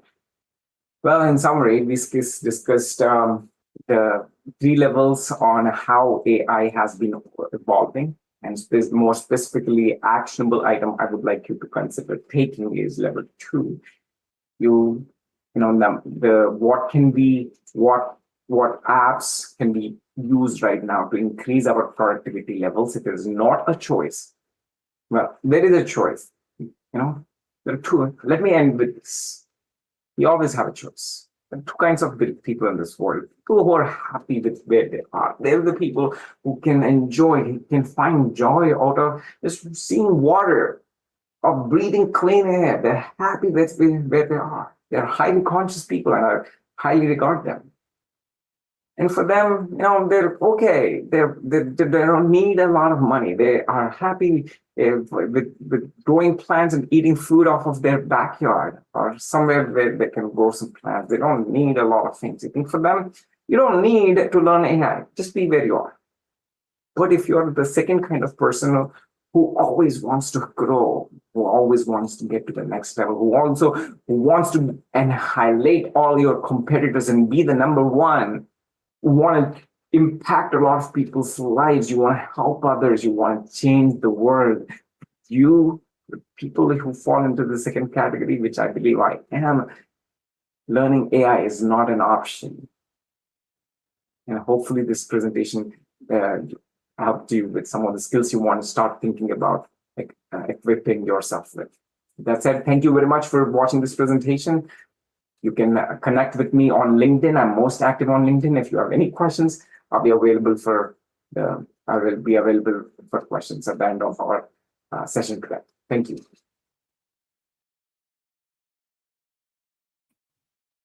Thank you, Aditya, for the presentation. It was great. It was insightful. And let's start the Q&A session. Thank you to our audience for being active in the chat and typing the questions. Not all the speakers has joined us yet, but we have Austin with us. So hi, Austin, again, and let's start how's it going? with questions for you. Wonderful. All right. So what are the main challenges when refactoring thousands of files to TypeScript? I think the biggest challenge is it's actually like determining like specifically where to actually start, right? I think when you're looking at thousands of files, because there's so many different like moving parts that happen within an application, it's actually just finding out like where exactly do I start, right? For me, I found success like on like small wins. I always looked at like the just like small wins, right? So these like really small like components, like it's really small like pure components and whatnot. I typically found wins there, just as like small wins or whatnot. And then I look at other areas of saying, hey, like where can like have like the largest like impact. So like for example, one thing that I'll say is like I've looked at like I know there's like components and like subcomponents. I'll actually try to refactor like that main component first, and then sort of cascade into like those smaller components. I'd really try to find try to find that medium. But the biggest thing is really, in my opinion, like where to start and where you can see the most immediate impact, right? So that like the biggest challenge is like right there, and sometimes as well too, finding out just like let's see here. Yeah, I think the challenge on top of that too is, again, when you look at types and all this different stuff, like like should that specific subcomponent have the type, or should like that parent component have it, and we just pass that in? Like what does that all look like? But yeah, there's lots of challenges when it comes to the thousands of files. So yeah. Yeah, thank you for sharing your thoughts. Of course, the question is quite open, but thanks for clarifying your opinion. Yeah. And let's move to the next one. It's actually the general question, but while we are waiting for our next speakers to join, let's start with your thoughts. Thanks for helpful presentations. I have a question about testing the applications. What's the best way to start learning test writing? Where to start? What were your beginnings like in testing? What was the most difficult for you at the beginning? Ooh. Should I go and answer that, or should I wait? Should I answer that? Yeah, of course. Okay, wonderful. Okay, sweet. The best way to start learning where to write tests, first off, if you're learning like tests in general, there's Vetus, Vetus. There's React testing library. It really depends upon like what you're using. But inherently, the first step, go to the developer documentation to like the website of that testing library. Go through all of that, like go through like the introduction, the getting started, And that right there will help you out so much, in my opinion. That'll give you at least a good, like, sort of foundation, right? And then there's a lot of tutorials online as well. YouTube, I always love YouTube. It's like my own little, it's like another school, right? So, and you get all that content for free. Where to start?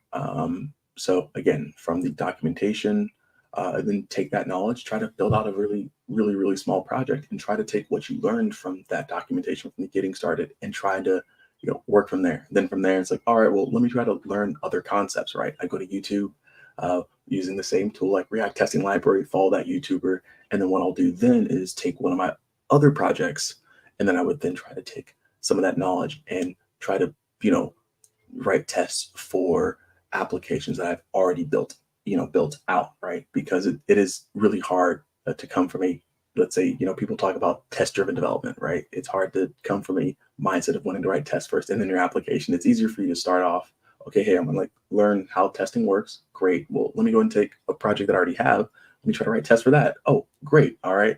And it's gradually, uh, you know, um, migrate over to then the TDD aspect. So that would be what I would do personally, right? And then what's the most difficult for you at the beginning? Honestly, it was just the concept of even just writing a test. I'm not even going to try to lie to y'all, okay? Just writing tests in general was just the hardest, which is kind of funny. What's the hardest? Like the very thing that right there was hard. Um, but once you get used to that, it actually starts changing your thought process of how you actually write code, which is genuinely amazing. So, yeah. Great answer. Thank you. And we are still waiting for other speakers to join the Q&A, but I know it's like deep in the night for you in your time zone. So Oh, yeah, no I worries at all. No worries at all. I'm awake and happy. I'm glad to hear that. But thank you for contributing to our event. We have answered all the questions for you. Wonderful. I actually have one more general question. Yeah, for sure. It is hard to write tests cases using TypeScript. How to resolve those challenges? I actually, I don't find writing test cases, and this is more of a biased view and whatnot, but I have actually found it to be not as hard. So writing test cases in TypeScript, I didn't think there was I don't think there were like major challenges, at least for me. Again, because from writing test cases in TypeScript, I think there were like some minor differences per se going from JavaScript to TypeScript, but I felt as though it was pretty like I thought it was pretty like at least a smooth transition for myself. But again, I also want to preface that I'm a senior engineer, and so I know like certain things, and I've also had some years of experience with TypeScript. So I want to make that very clear, right? My experience is different from yours, and I want to respect that. But I personally, based upon my experience, don't believe it has not been hard for me, particularly. So I think it's just understanding the foundation of TypeScript, and then again, you've written out your component using TypeScript as well too. Writing test cases using TypeScript actually should hopefully be able to leverage what you've done with your component and everything to make that process just much easier for you. So Great. Thanks for answering. Of course, it's personal for each developer. What's more challenging and what's easier to do. Yeah. So thanks for sharing your perspective. And yes, thank you very much. Thank you for joining us live. Thank you for preparing this presentation. It was a great pleasure to cooperate with you. And I hope to get in touch with you for the next edition of TypeScript Global Summit. Thank you so much. Have a wonderful day. Thank you. You have a wonderful night. Bye-bye. Thank you. Bye. And Zaki Muhammad also joined us just right now. Hi, Zaki. Can you hear us? Hey, hello, Sia. I can hear you, but I can't see myself. Oh, you have some issues with camera? Camera is on. Just thinking what happened wrong. Okay, wait, let me rejoin again. Of course. Let's rejoin.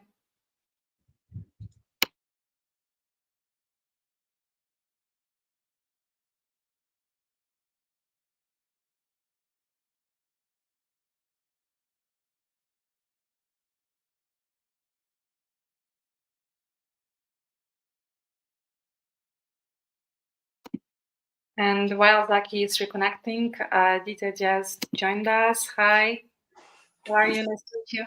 Hello, Sia. I'm doing well. How are you doing? Also great. Thanks for asking. So let's start with the questions. Sure. First one consists of two parts. What tool will be more helpful in writing good code, ChatGPT or Copilot?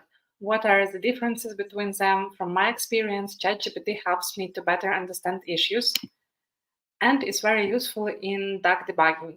But I do not always like the code the ChatGPT created. I would like to a more object-oriented, but I didn't use Copilot yet. So what's your perspective? A great question. I have to be honest, I haven't used Copilot either. I always used ChatGPT so far. Yeah, so we have to try. Someone has to try Copilot. Of course, thanks for answering. And next question for you. What skills from a priority perspective will be required as AI becomes more mainstream to preserve this human the loop necessity, at least in the beginning? Let me read that question again. What skills from a priority perspective will be required as AI becomes mainstream to preserve this human in the loop necessity? All the fundamental skills that we already need as programmers, whether that is data structures, programming, I believe those are some of the skills that are in demand yesterday. They are in demand today, even in the presence of AI. Because like I mentioned in the talk, the main challenge right now is around ChatGPT not using accurate code. So we still need human programmers to be able to, who knows the right way of programming things, to be able to monitor ChatGPT. So for those reasons, I believe the technical skills that have always been important continues to be important in the era of AI. Great answer, thank you. And also we have one general question from our great audience for junior specialists, just to share your experience. What's the best way to start learning test writing? Where to start? What were your beginnings like in testing? What was the most difficult for you at the beginning? Yeah, there are a couple of questions in there, so let me try to answer them as best as I can. What's the best way to start learning test writing? I believe QA, quality assurance, is one of the key items in building any software.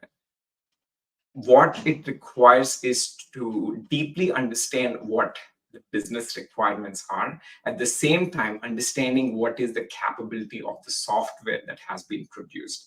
So what the primary skill that is involved in becoming a great tester is your ability to break down, your ability to first understand what the true business requirements are, making sure the software aligns with what the business requirements are. That is number one. Number two is breaking down complex issues into something simpler, so that you will be able to write those test cases that cover the entire span of writing the software. So I would say those are the two skills in summary: understanding business requirements and breaking down a larger problem into something simpler that are easy to be understood and written test cases against. Great, thanks for answering. And Zaki just joined us. Hi, how are you? Hey, hello, Sia. Hey. Nice to see you here. So this is an open question which our audience asked to every speaker. So could you please share your perspective? What's the best way to start learning test writing? Where to start? What were your beginnings like in testing? And what was the most difficult for you at the beginning? I would say first of all that adapting the ideology of testing itself is something it is difficult to gulp, because if we are coming from the dev background and mostly writing the code, the testing, if we are working most like a silo base, so testing doesn't suit us initially. So first of all, the mindset need to be there, and how much is required, that is also a limit. Application to application it differs. Sometimes having a very stringent testing mechanism is also kind of restrict us to do the best things. So first of all, the ideology. Later on, we have the correct tooling, understanding of the tooling. Automation is something we have to go in the later stages, and a lot of things happening in the AI world right now, so we can leverage those awesome tools. So now JMeter is something, and then uh, GitHub Copilot is also assisting lot many in the testing scenarios. So that is one thing. Great, great. Thanks for answering. And we just asked one question with Rita. Have you ever used Copilot? And if you had, could you please compare Copilot to ChatGPT?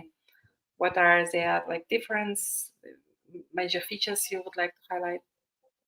So Copilot is more into the more closer to what you are writing actually. While if you see the Chat GPT is little, we have to create prompt in more detailed fashion, because Copilot is there and sitting beside you.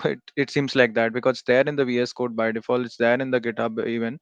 So it's doing a lot of work along beside you, right? As compared to Chat GPT. So initial version of Chat GPT we started using it. So it's like a lot of prompt need to be given correctly. Then the limited support for the chat gpt 3.5 where we can't upload any files and all, while the copilot can even directly infer your files, even your workspaces, and even a lot of errors that you are facing right now. So it's more closer to your code, okay? And the copilot is actually, so because the intent is to solve one problem, that is the helping the developers to have a good dev experience altogether. So the focus area is narrow, while ChatGPT is for all, open for all kind of thing, right? So that is my take on that one. Great, great answer. Thank you. Next question for Zaki. What is special about Bun? As I see, it's doing the same job as Express.js, or are there any hidden features like for security or something? This is a very great question, because when I also touched Bun, the confusion is everywhere, because the offering thing is main thing is the runtime. So if you think Express comes a later thing, because here it is again another runtime. Dino, Node.js, and Bun now they are the JavaScript runtimers. They can run anything Express to any other framework that you have for API building. So they are easily able to adapt to those things. So it's not like Express or Bun is something we have to use. It is Bun as a runtime or Node.js as a runtime you have to select, while Express can run in both of the environment. And Bun is coming out of the box with its own API that similarly Node.js also have a way to create your own server, but we don't usually do that. We go with a pre-built library like Express to have this easily job done to create APIs endpoints, right? So you can even use Express.js in the Bun. There is no restriction. Now coming to why we go for the Bun, is there is any hidden feature. So hidden feature is upfront. It's not hidden actually. They are offering mainly the speed over here. So if you see the Bun website, they are mainly comparing it with the Dino and Node in many areas, many benchmark areas, even the testing areas, the bundling areas, even the running of a basic API. So what in all they are offering the speed. While if we think about Dino, it is more like throwing the security in front of us. So that is what these are two in going in different kind of direction. Even though Bun is also doing the security thing, but the selling feature is the speed, what they are saying. Great. Thanks for answering that. Also, next question about can you compare Bun and Dino, please? Yeah, the same question, right? So because these things are offering the same kind of thing, while Bun is a package, a toolkit, they are coming with the everything in one. Dino is kind of a um, parallel to the Node.js, if you want to say, along with the TypeScript support. But Bun is also test runner at the same time. It's a package manager at the same time. It's a bundler. While Dino is not doing this extra stuff, right? So if you want to compare me with these two technologies, so if you want to have something all in one place and one in one go, one umbrella, then you can go with the Bun. And if you just willing to have some alternate of Node.js in terms of security and in terms of types scriptness level thing, then you can easily go Dino, because Dino is backed by the original creator of the Node.js, Randall. Okay, so he's only working on that project, so you will get a lot of benefits as compared to Node.js.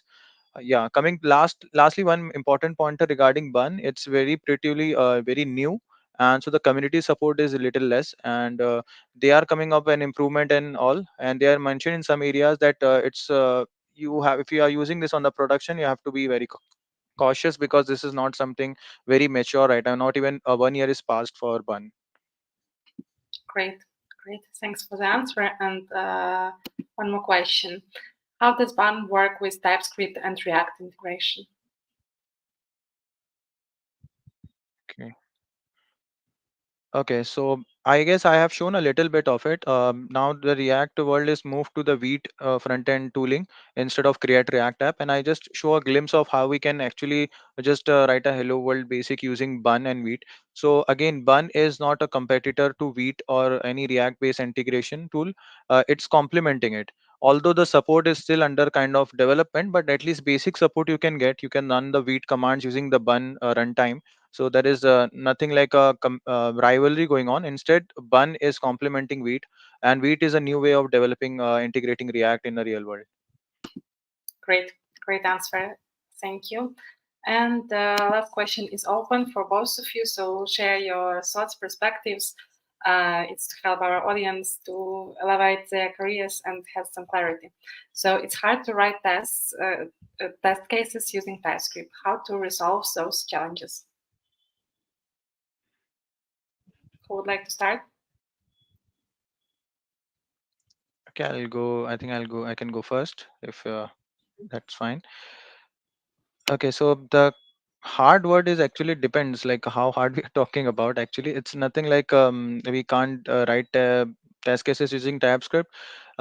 Just that in some area, some of the area we have to provide some hack to the TypeScript safety also, because let's say we in some very minimal cases I have seen where TypeScripting kind of bugging in a way where kind of creating objects and checking the some private functions. So there we have to use the hack to go with the boxed syntax to access those private methods. Those are in the class.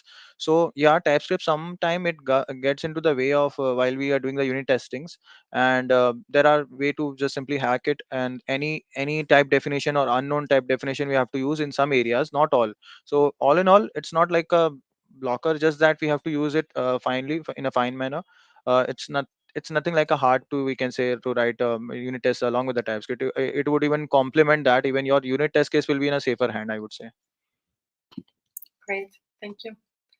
Do you have something to add, Aditya? No, TypeScript is not my programming language, so no worries, no worries. That. Great. So thanks for joining us live. Thank you for answering all the questions. It was a pleasure to cooperate with both of you, and I hope to cooperate with you next time as well. And have a great day. Thank you, Sia, and thank you. Thank Nice you. to meet you, Jackie. Thank you, Aditya. Hey, thank you, Sia. Bye. Bye-bye. So now we can have a small break before we will start our next block. We will be back in 20 minutes, as I see, 18 actually, with next block for junior track. So do not forget to grab yourself a full access ticket if you would like to have more senior topics, dive deeper into some areas. Also, you will receive a certificate and recordings of speakers' presentations after the conference with full access ticket. And also you can use a promo code TypeLive to get it with 20% discount.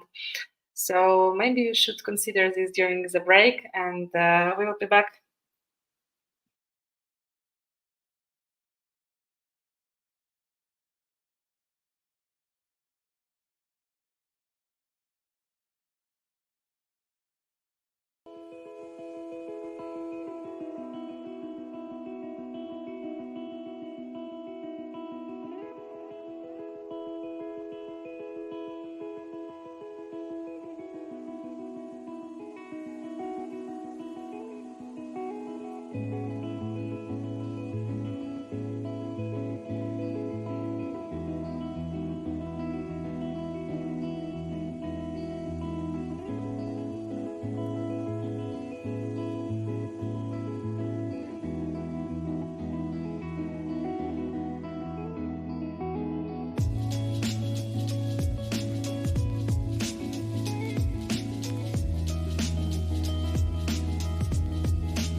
And we are back, ready to start the second block of the TypeScript Global Summit 24.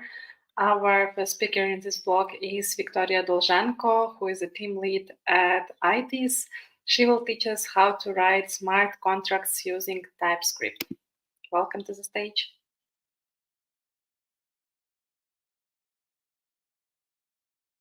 Hello everyone. Today we will talking about how to use TypeScript to write your smart contract in Ethereum blockchain.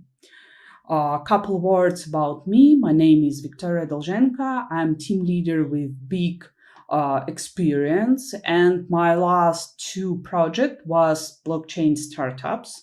So I know how to write smart contracts in practice, and of course how to use TypeScript to write it. My plans, first of all, I want to give you a little bit theory about what blockchain is, what is smart contract, how using TypeScript and all of this stuff to synchronize our knowledge about it and our what is blockchain is. Yeah.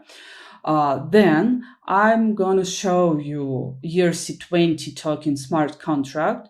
Then we will write test on it, we will deploy it, and of course, we will use TypeScript for it. Okay, let's start. What blockchain is? Blockchain, it's just chain of blocks. Easy, yeah? It's like database, but it's contain blocks, not tables, just blocks. What blocks have? Yeah, blocks have information about transactions and hash of previous block. Hash of previous blocks, we need hash of previous blocks to know sequence of blocks in our blockchain.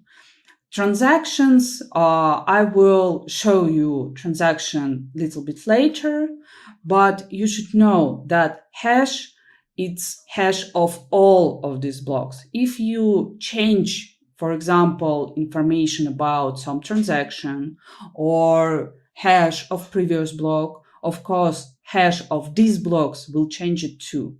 Hash, it's unique. It's like ID for blocks. Blockchain is a distributed system. It means that we have a lot of nodes here and they are equal each other. And blockchain, it's all people like the blockchain because it's distributed. It means that if one of node will fail, it's not so fail all blockchain. Mm-hmm. Of course, we have some problem because it's distributed system.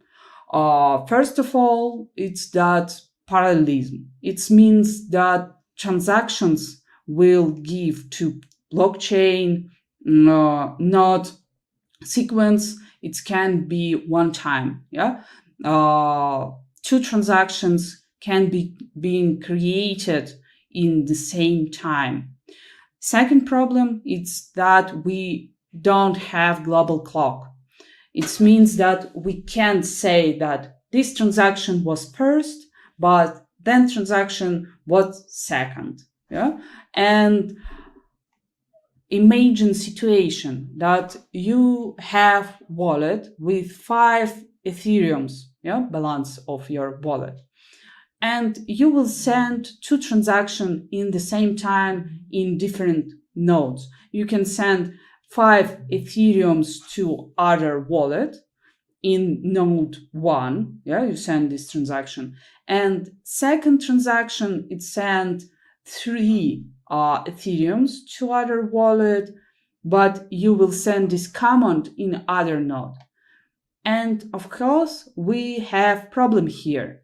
What transactions will truth? What state of our blockchain will be next? Yeah, state when our wallet have 0 ETH Ethereum balance, or when we have only 2 Ethereums. And here is consensus problem in blockchain, when all nodes should have only one system state in the same time, of course. How we will get it? We will help us consensus mechanism. What is it? It's special mechanism which help us choose one of two transactions, maybe transaction send 3 Ethereum or send 5 Ethereum.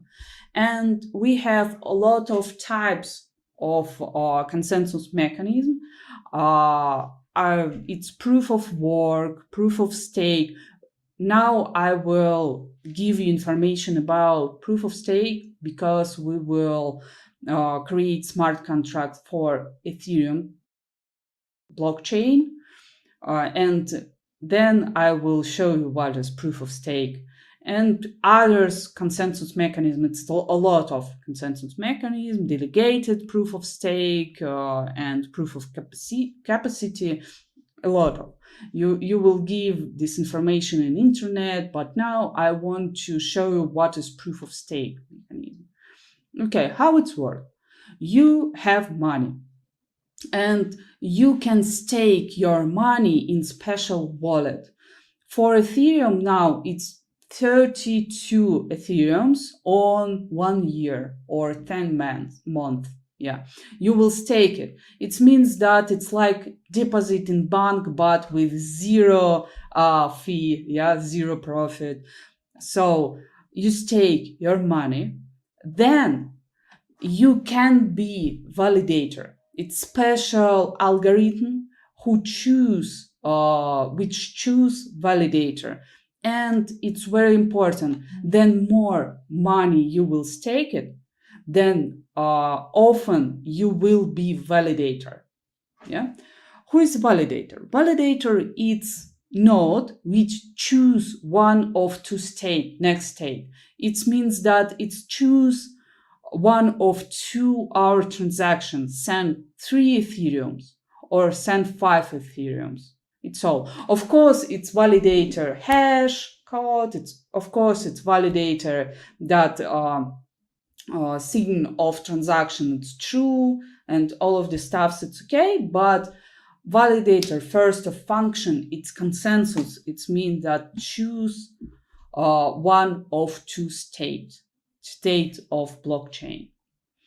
And of course, validator was worked, yeah, and it should get reward for it. So it's very important. If you want to change state of blockchain, you should pay money because some validator will do work for it. Okay, what is transaction? Yeah, transaction, you need transaction to change blockchain. It's very important. I think it's only one why you need transaction. Of course, transaction should have information, that changes blockchain. It can be send money, it can be change some state of smart contracts and others. And transaction has additional information. For example, for Ethereum, it's fee limit, it's gas price. Fee limits, it's amount of money, it's limit amount of money what you want to pay to like rewarding. It's limit for it. It doesn't mean that all of this money will be, just pay for your transaction. And transaction always must be signed. Why? Because we pay money, yeah? And as we pay money, it means that only you can spend it, not other people. And mechanism of sign, it help us to do it. How works sign transaction? First of all, you should have pair of keys, and one side of keys, it's public key. All people can know it. It's okay. It's good actually. And private key. Private key, nobody knows private key against you. Nobody. And you can get wallet address from private key. It's very important. It means that unique pair public key and private key, it's get you wallet address of your wallet. Okay, how work Sign transaction? First of all, you have transaction. It just bytes. Yeah. Then you will sign it and you will use your private key. Nobody knows private key. Nobody can sign your transaction or other transaction. Then validator get your signed transaction. It knows wallet address, so it knows public key, and it can check that your sign is equal to your public key. And if sign or public key doesn't match to get each other, it means that somebody won't spend your money without your approval. Yeah. Okay. Next, what smart contracts is and why we need it. Okay, we have blockchain, we have transactions which change state of blockchain, but where is in here map smart contracts? Okay, smart contracts, it's live in the blockchain, of course. It means that it will calculate something and doing something inside of blockchains and only in blockchains. And it's self-executing. It means that you shouldn't write or launch some program to executing it. No, it's executed because it's live in blockchain. It means that it will executing in nodes machines which use blockchain. And they their condition are written in code. It's not like job contract. It's not like contract to buy a house. Yes, it's other. It's like a class. It's like actually instance of any of your class. Yeah, and of course, why we need it. Yeah, why? For what we need these smart contracts? Because it's mutability. It means that if you create smart contract and deploy it, you can change it. You can change it, and it's very good because if you buy a house, or buy some money or staking, you will see this contract and you will note that it can't be changed. Nobody can change it.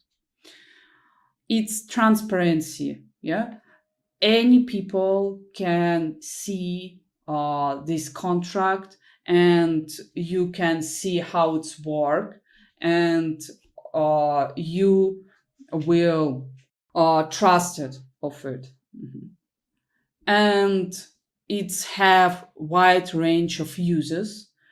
It's uses for example, for voting. It's uses for send money, of course. It's uses for bridges. It's uses for swapping. It's uses for send some money or create token and NFT, of course, too. A lot of financial range of uses. Okay.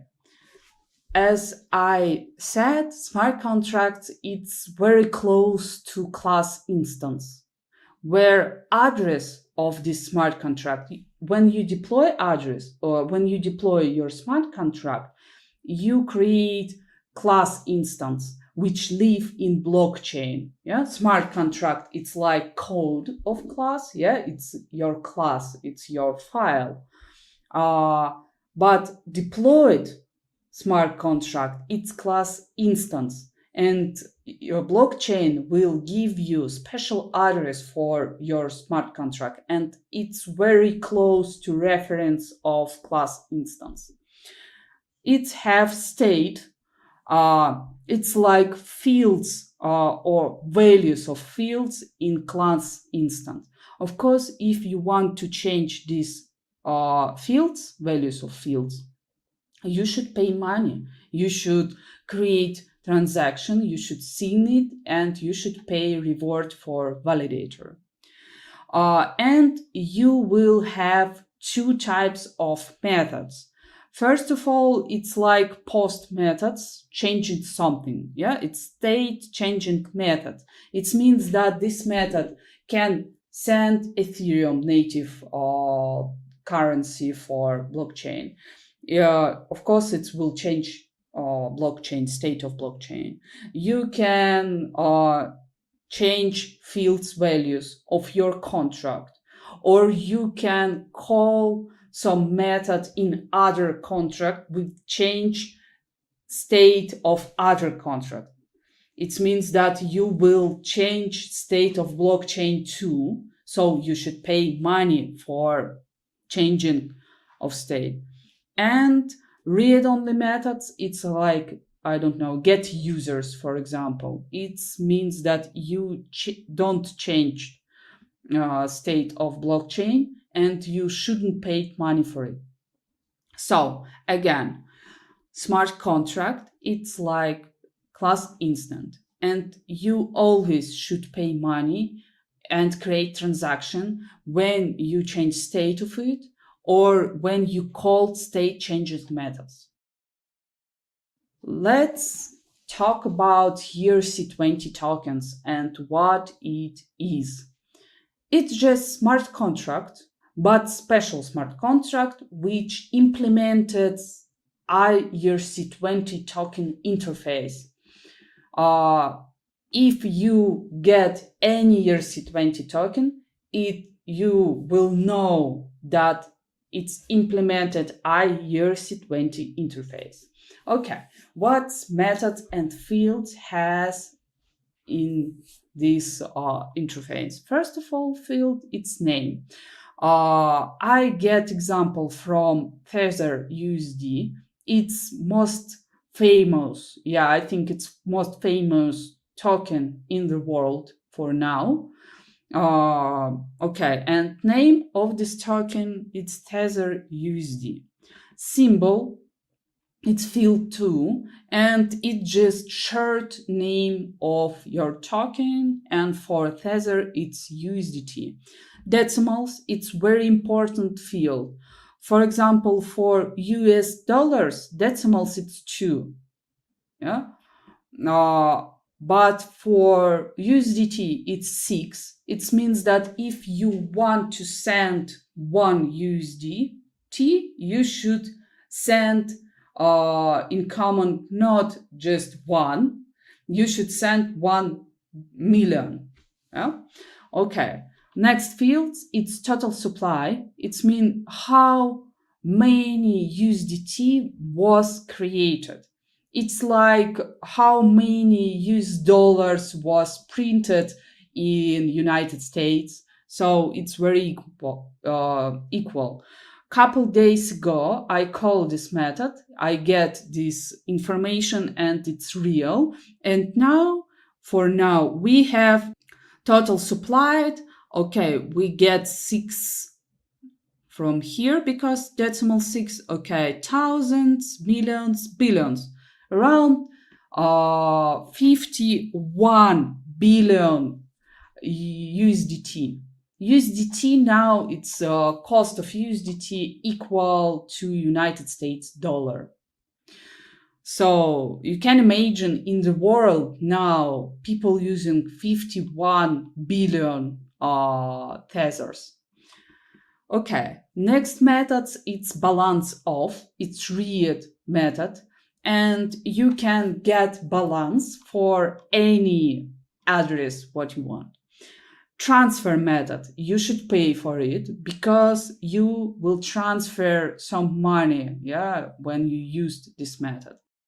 We don't have this from. You see, it's from to, you should have from, but we don't have it. Why? Because when you send money, when you call this method, of course you will create transaction. Of course you will singing. And this means that any nodes know who will call this. Yeah. So it's mean inside of transfer, you will know from. And these three additional methods are transfer from. What is it? Sometimes you need allowed to other addresses send money, spend money from your address. So first of all, you should call approve method. You will pay, of course, to call of this method because you will change state. And you will say who and how much money can spend from your wallet.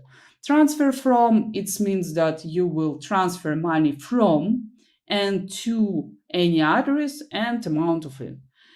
Allowance show you how much money you approve to send from spender. Okay, imagine that we write our smart contract. We have file ERC20 sol when we write our token. And what is next? How it's work with it? Then we should write tests. Because any code, especially code of smart contracts, should be tested. Because you can't change code of smart contract and deploy of it. It's little bit expensive operation because you change state of blockchain, and of course you should pay for it. Then of course we should deploy it. How we will doing it? Of course we should create some script to call our methods of our smart contract.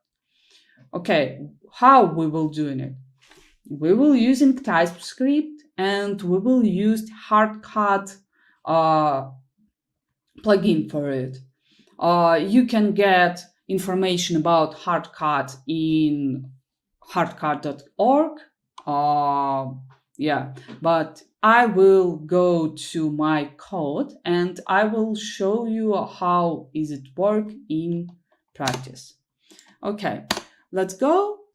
Here I'm writing. I created, of course, interface ERC20. It have all that I show you in my presentation, and then I created my smart contract ERC20, and it's implemented ERC20 interface. Here I have mapping field balances to have my balances, balances of addresses and allowances. So if you want to change it, it's fields. So if you want to change it, you should pay money. Okay, its method doesn't interesting, but balance of, we just read information for our field, and when you transfer, you will change our balances field. And of course, person who create this transaction should pay money. Okay, what's next? How use hardhat for it? Of course, we should add package, hardhat package for our application. Not only hardhat, I use his hardhat gas reporter. I will show you. Of course, Typescript and special additional packages. I will show you how it's using. Second of all, you should create hard hat config. It's very easy. You see, it's very light. Here, I get information about type of my Solidity version. Yeah, I enabled gas reporting. I show hard hat what type of network I will use. I will use Sepolia. It's test network, Ethereum test network. And I use Etherscan to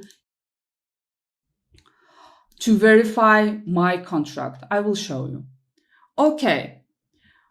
First of all, I want to compile my smart contract. Yeah. And I used npx hard compile command for it. Yeah. Okay. What's happened here?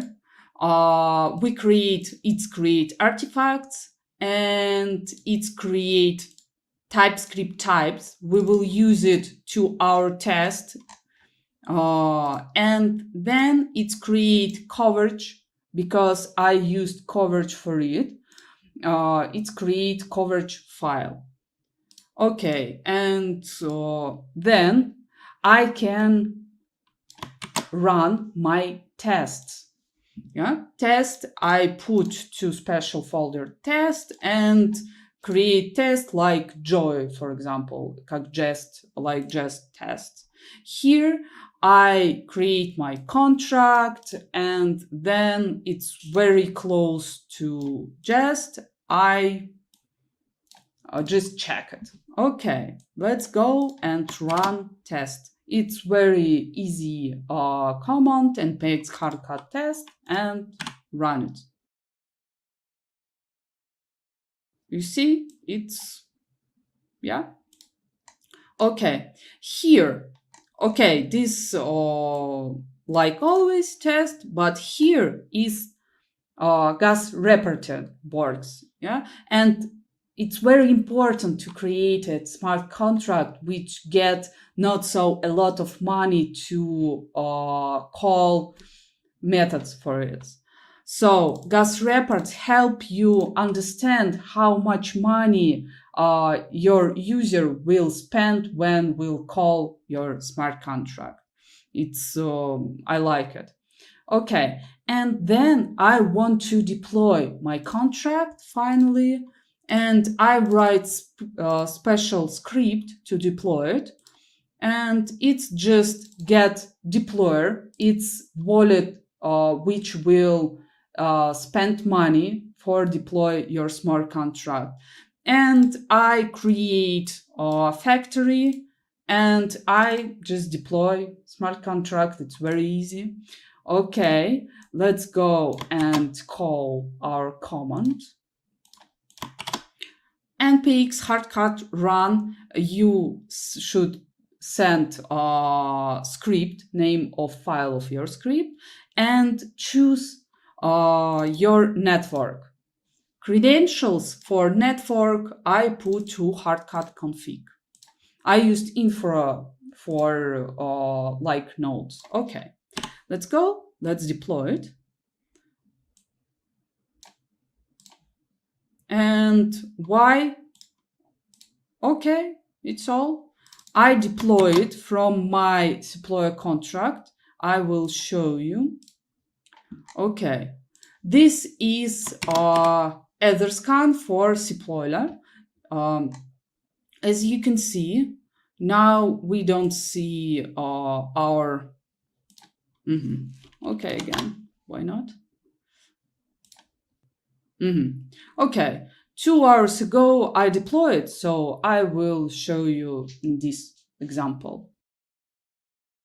As you can see, we deploy our contract and it's C.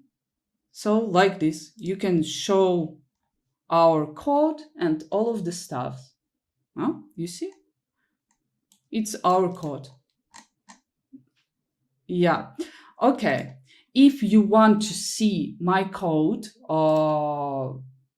example of my code, you can go to GitHub and see my project and how to use TypeScript to write smart contracts. Thank you for attention.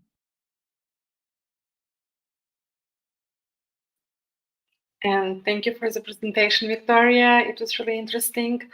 And I'm happy to invite our next speaker to the stage, who is Ross Munoz. Hi, Ross. Hi, everybody. Hi, Sia. Did I get your last name right? Because I wasn't Yes, sure. yes, you did. Awesome. Nice to see you here. How are you today? I'm great. Happy to be here. Glad to Thanks for hear having that. me. So I'm adding your slides to the stage. Great. And the stage is all yours. Okay, thank you. Okay, so let's start. First of all, hi, everybody. I'm Ross. And I'm going to be talking today about lessons I've learned from what Grammy is. And anyway, let's get right into it. So, like I said, I'm Ross. I'm a 27-year Brazilian software engineering, currently at Lemon.energy. You can check that out if you want to know more about it. I'm a Dino enthusiast, and also I'm a TypeScript evangelist. That's my website if you want to contact me. And okay, so that's enough about me. Let's talk about Grammy. So a bit of context about Grammy. First of all, we have Telegram messaging platform, right? I believe most people will know it. And Telegram has an HTTP API that they call the bot API that allows developers to create conversational agents that live on the platform, that live on Telegram and interact with the users. Grammy is then the framework, the TypeScript framework that allows you to use that API in a simple and straightforward way. It was created in March 2021 by Stefan, who's also one of the speakers here at the conference. It has more than 1,600 community members currently on the group chat in Telegram. Everybody that uses it absolutely loves it. If you join the group chat, which is on the website, you see that very often people come and thank all the contributors for the amazing developer experience. And it's used by Telegram on their official examples repo, right? So, okay, let's start talking about DX or developer experience. And the first thing I want to talk about is documentation. So for most libraries, the first contact users are going to have with your library is through documentation, right? Besides that, it's also where people ideally will go first for help. And it's supposed to be like a source of truth. So like if it's documented, it should be true. But documentation comes in many different ways, right? It can be a README file, it can be inline comments, it can be API reference, a website, can be different formats, right? So which one should you use for better DX? Well, all of them. And because you should really use all of them, each one will have a specific role to play on the developer experience and on the documentation of your library. So let's first talk about the README file, right?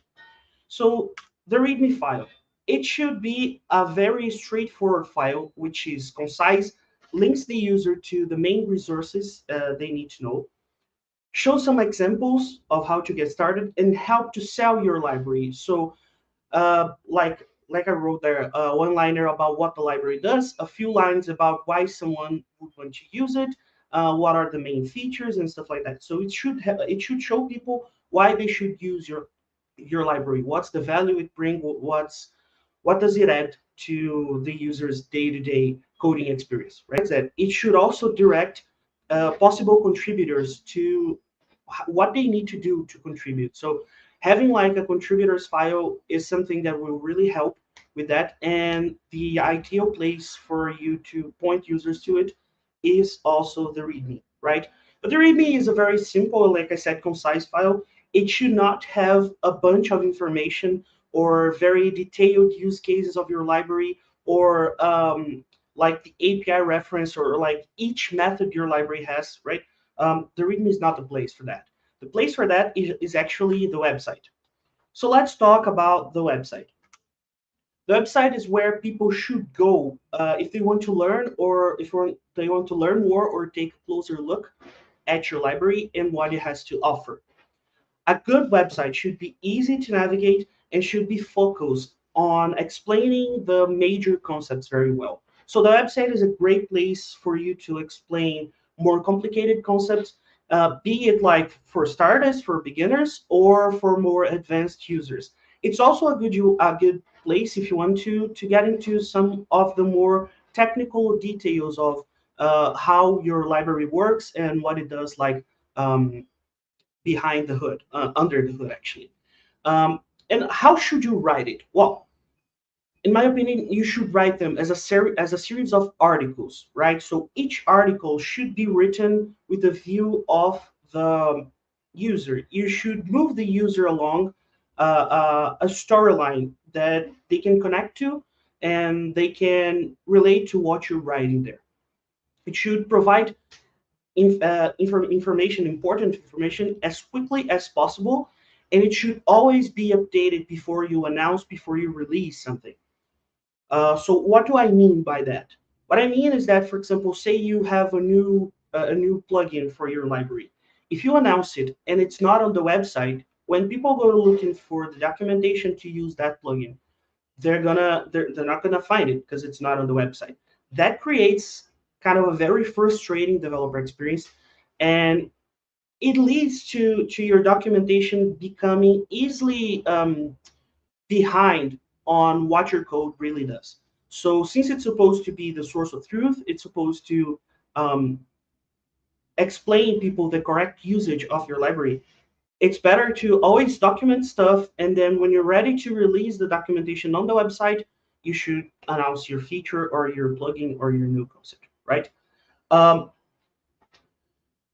let's take a look at how Grammy does the website, right? So I have here, yeah, I have here the homepage for the Grammy framework.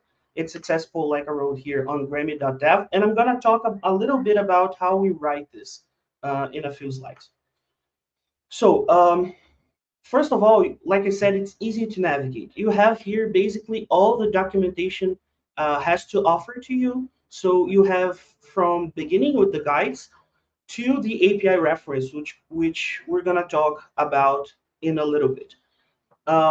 Also, the documentation provides a quick start here, an easy way for users to get into your library, and it allows people to just jump right in and start experimenting, start exploring with your library, right? Also, you notice here that we have TypeScript, JavaScript, and Dino examples because Grammy is TypeScript first and Dino first.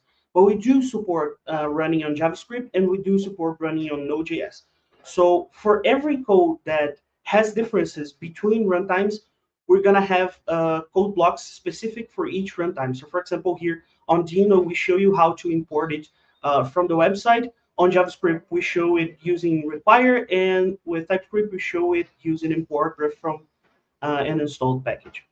And the the great thing about this documentation, this website, is that it's not made by one person only. It's actually an effort of dozens of people who contribute to writing this. In fact, the repo for the documentation, which is this one, github.com/grammyjs/website, it has almost 3 times as pull requests as the core library has.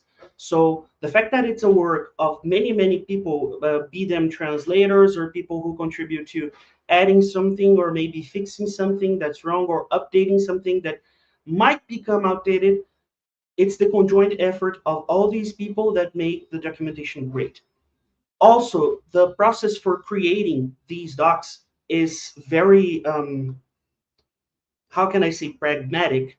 We always document stuff before releasing, like I said. So I developed in the last, I don't know, maybe a year and a half, I developed maybe 3 plugins, and I haven't come to writing the documentation for them yet.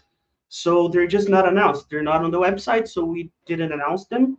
And that's fine because people should really have them available, the documentation for them available on the website, right? So I also showed here in the navbar that the last link you have here is the API reference. So Ross, how or why do I use the API reference for? Let's take a look and let's talk about it, right? So the API reference is the place for more direct documentation about your library in the sense that it should touch every method, every class, type, interface, everything your user should be able to access or to interact with. And it's very important because it's what will provide users with a better understanding of each param, of each thing, of each interaction they're going to have with your library, right? It's usually automatically generated, which kind of touches on the next point, which is the comments. But um, it should usually be easily automatically generated. It should document every function type and parameter available to the user, like I said. Also, it should be easily accessible from the website and from the README, right? Because people need to be able to get to it quickly. It can be referenced when users have doubts about how to use specific parts of the code. So, for example, if someone doesn't know what to use to do a certain action, like what method to call and stuff, they can look at the API reference. They can search the API reference to find things that do what they want to do, right?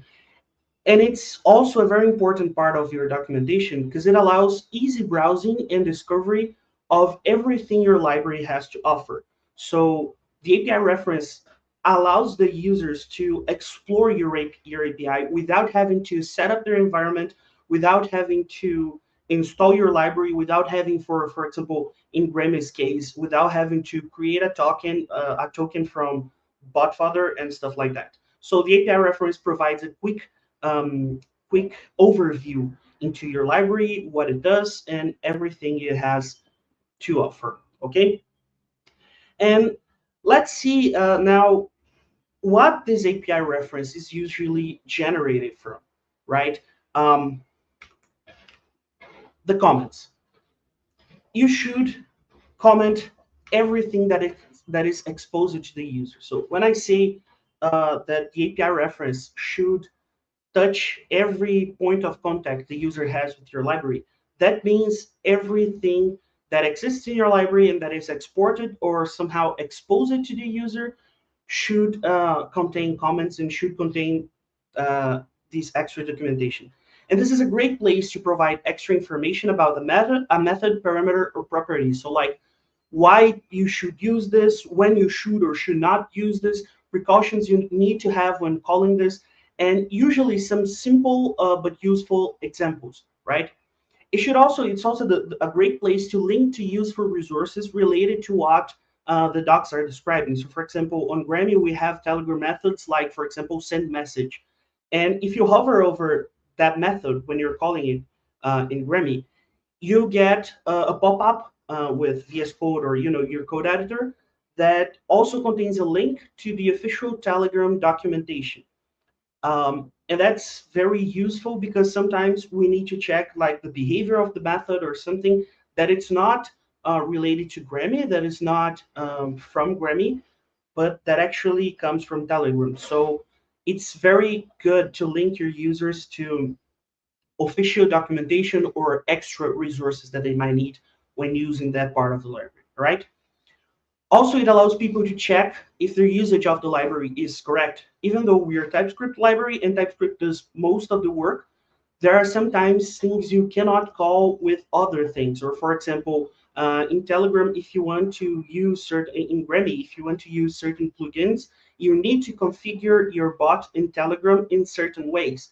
And the methods that require that specific configuration are usually the methods that are going to have this information on the inline comments, which can be accessed through the API reference or when someone hovers over a method or a class or anything, right?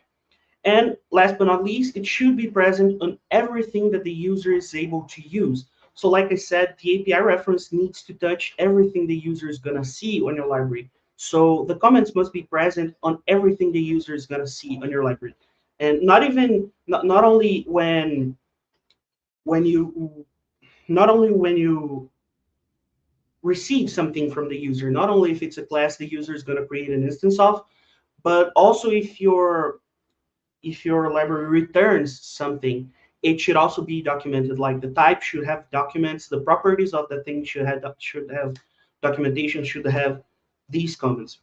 All right, and this is an example of a simple interface Grammy exports, and this is an example of how we document this. So we have a comment for the actual interface here, so explaining that it's the types of the constants used in the Telegram bot API.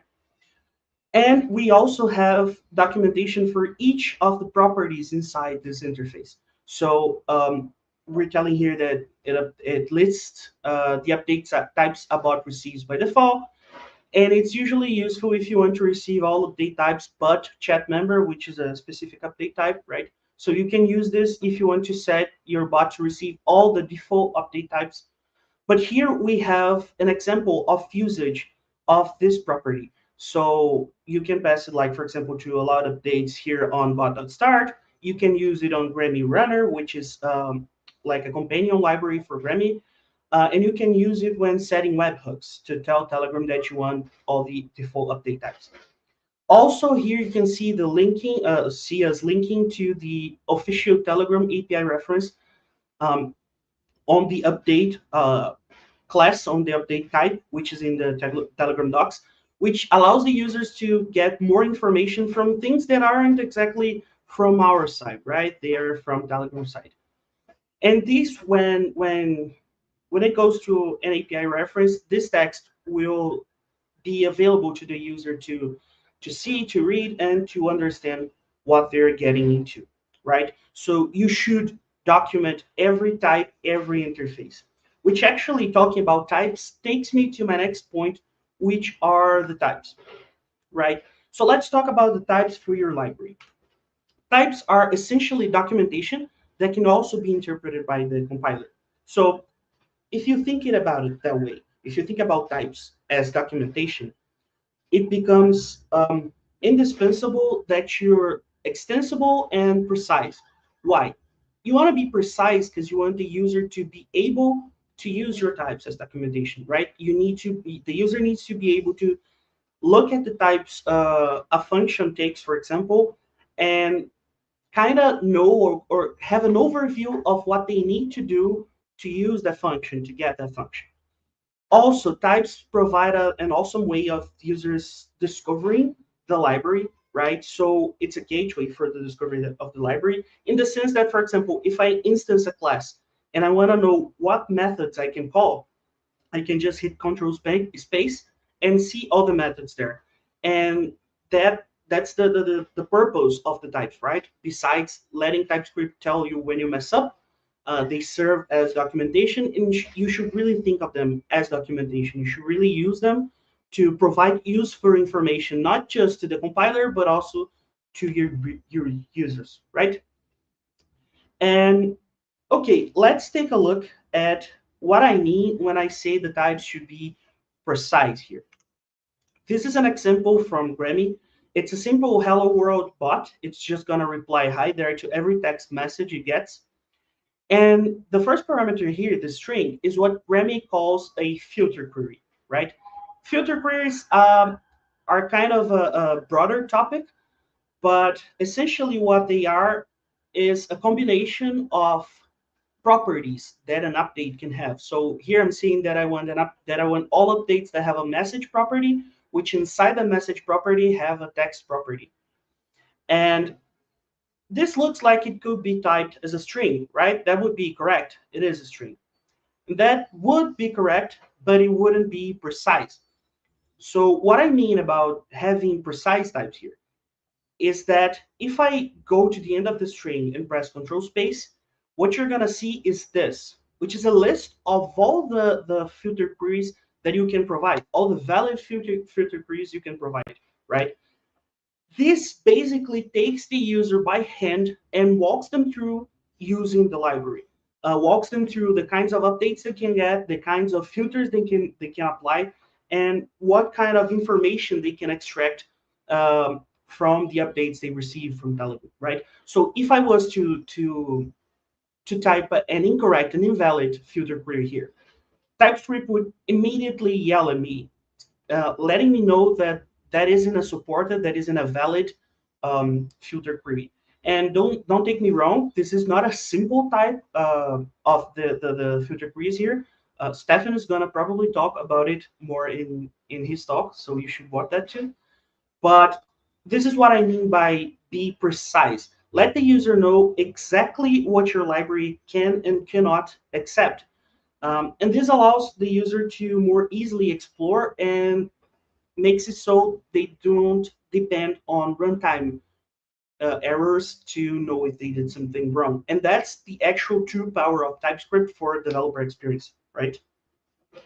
Next, something else precise types can do for you is narrow context. So for example, here, on Grammy, we have this context object which contains the update object from Telegram, but also contains some methods, some useful methods, or some utility methods that you can call to interact with the user, like context.reply here, or context.reply with photo, for example, and lots of other context-aware methods that will automatically act on the conversation the user is. So ctx.reply does not require you to pass it the chat ID to which you want to send the message, and that's what context methods do.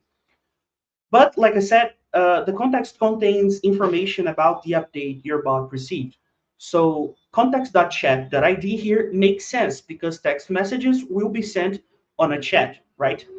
But look at what happens if I try to do the same thing, which is access context.chat, in another kind of update, which is an inline query, which Telegram calls inline query, which is something you can access. You can invoke the bot from the message input box, right? So since it's from the message input box, it's not a message that's sent in a chat. So the chat property of the context class is actually undefined because you already told Grammy you want to run this handler, this middleware in an inline query. And Grammy knows that chats don't exist on inline queries, right? And even though TypeScript says it's possibly undefined, we can look at the type here and see that it's actually undefined. So that's another great example of precise types, right? The user does not have to guess what will or won't be available, and the user doesn't need to fill their code with lots of unnecessary checks for undefined things and stuff like that. So the types here are really precise in that they tell you what you can and cannot do in each part of your code or in each part of your interaction with Grammy. Also, I said types should be extensible. And here's an example of how Grammy implements that very well. It's present in other places, like in plugins, for example, but mainly I wanted to show this. So here I have custom context, which is just a type, an interface with a custom method that I have, and I want to add it to that context parameter here. I want to be able to call ctx.myMethod, for example. And Grammy allows you to do that by, first of all, exporting the context class, the context interface, and letting you join it with your context, which is okay. It's just a TypeScript feature. But the real extensibility comes when Grammy takes that custom context you have and accepts it to the bot and replicates that custom context to every interaction you're going to have with this instance of bot. So everything you call from here will know that you're using a custom context and will be able to provide you the custom method. It's worth noting here that this is types only, right? So this won't actually add the method. You still need a middleware to add the method for you on runtime, but the extensibility of the types is here, right? So now if I want to call ctx.custom_method, I can, and it's a string because I extended my context and I told Granny that I'm using a custom context, right? So this is an example of how types should be precise, but also extensible. Being precise doesn't mean they're rigid, doesn't mean that you can't expand on them, doesn't mean that you can't customize them or add to them, right?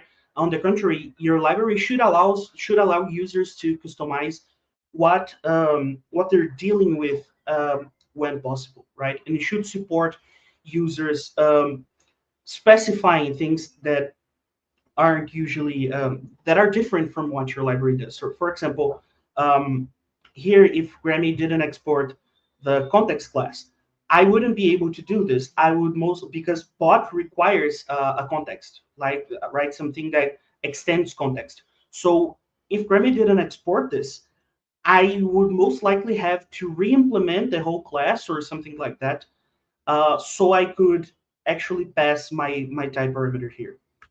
And that takes me to the next point, which is export everything. Users should be able to import and implement every interface and type that they might come in contact with.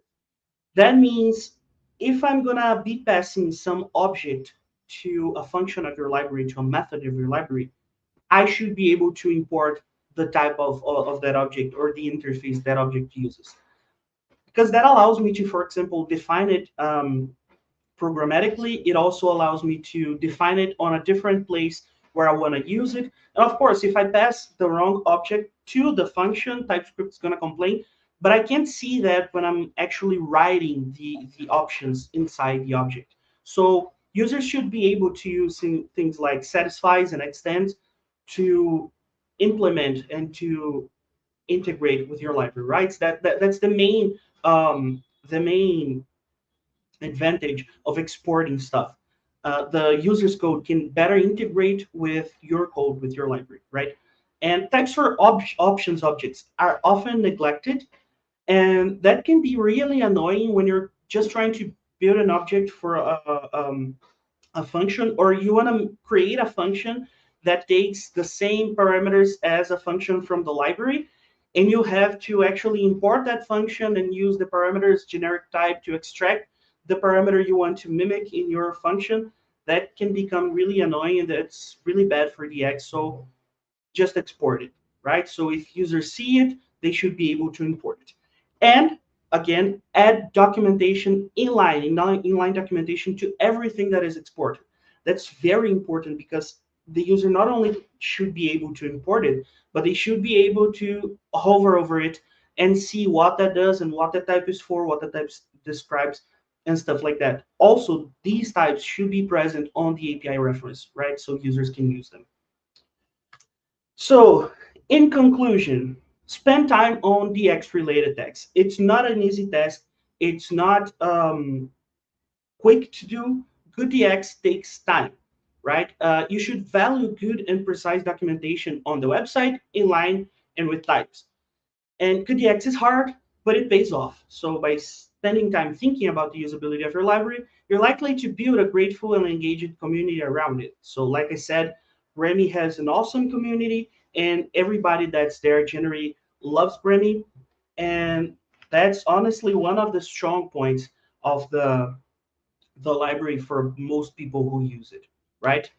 So that's it. Thank you for coming. I actually forgot to add a thank you slide, but that was it. I hope you guys enjoyed it. Yes, we enjoyed it. Thank you, Ross, for the presentation. It was really insightful, and see you at the Q&A session.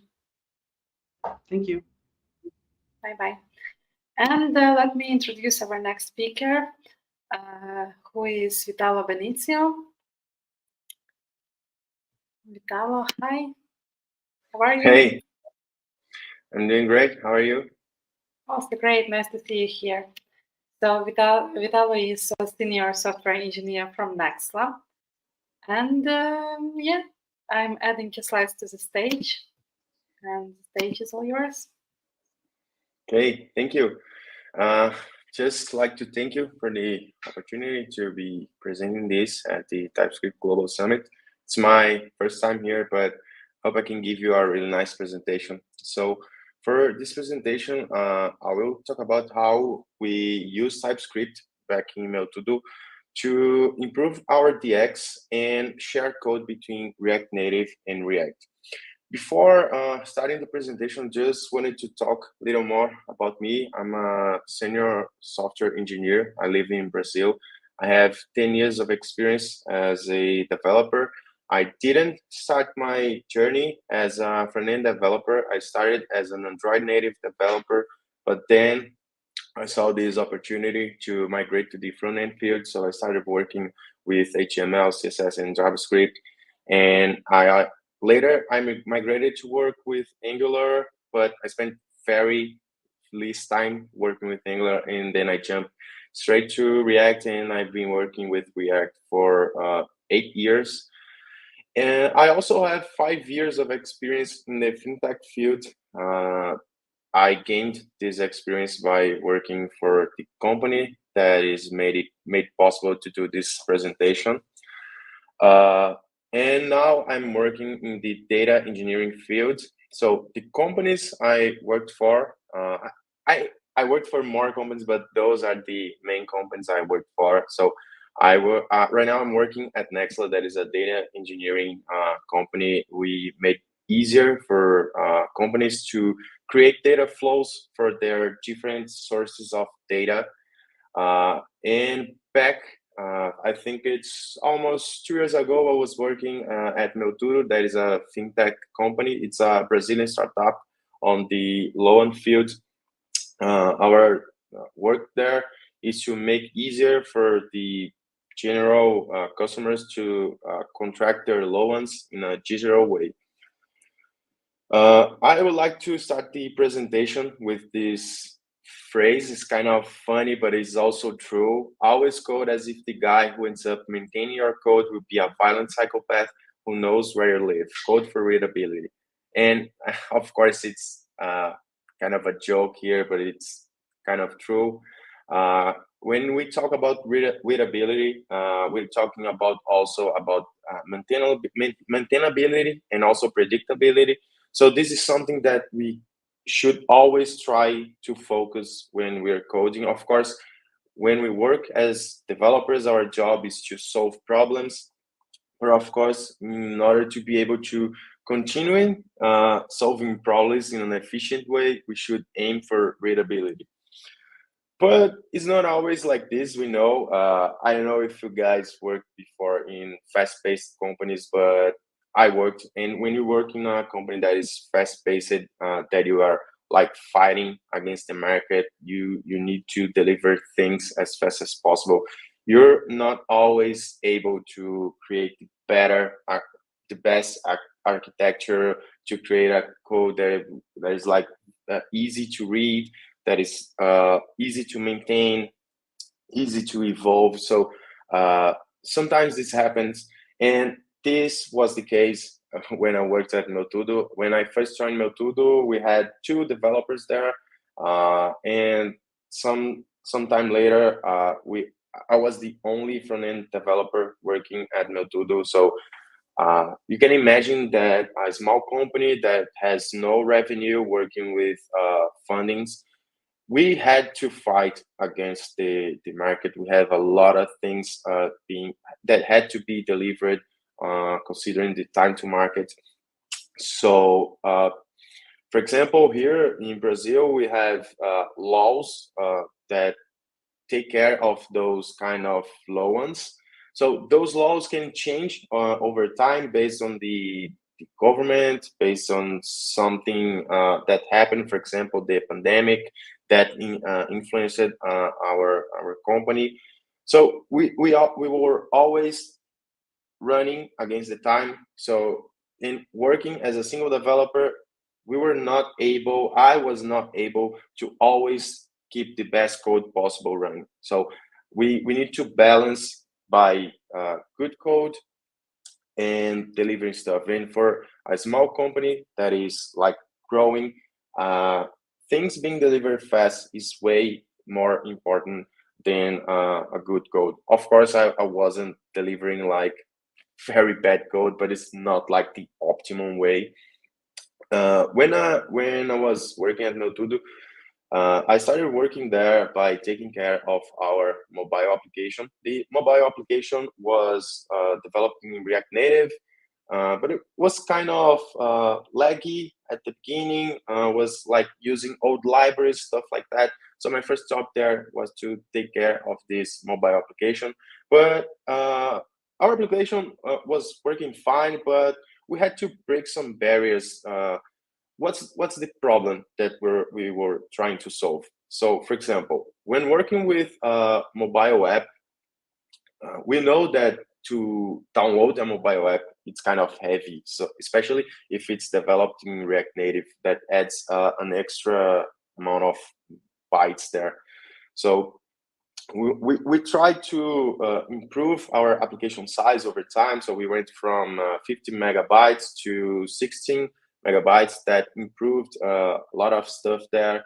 But even though we have problems, because we have a Brazil problem back in the time, that is lots of low-end devices. So it's easy to download an application if you have an iPhone Pro Max.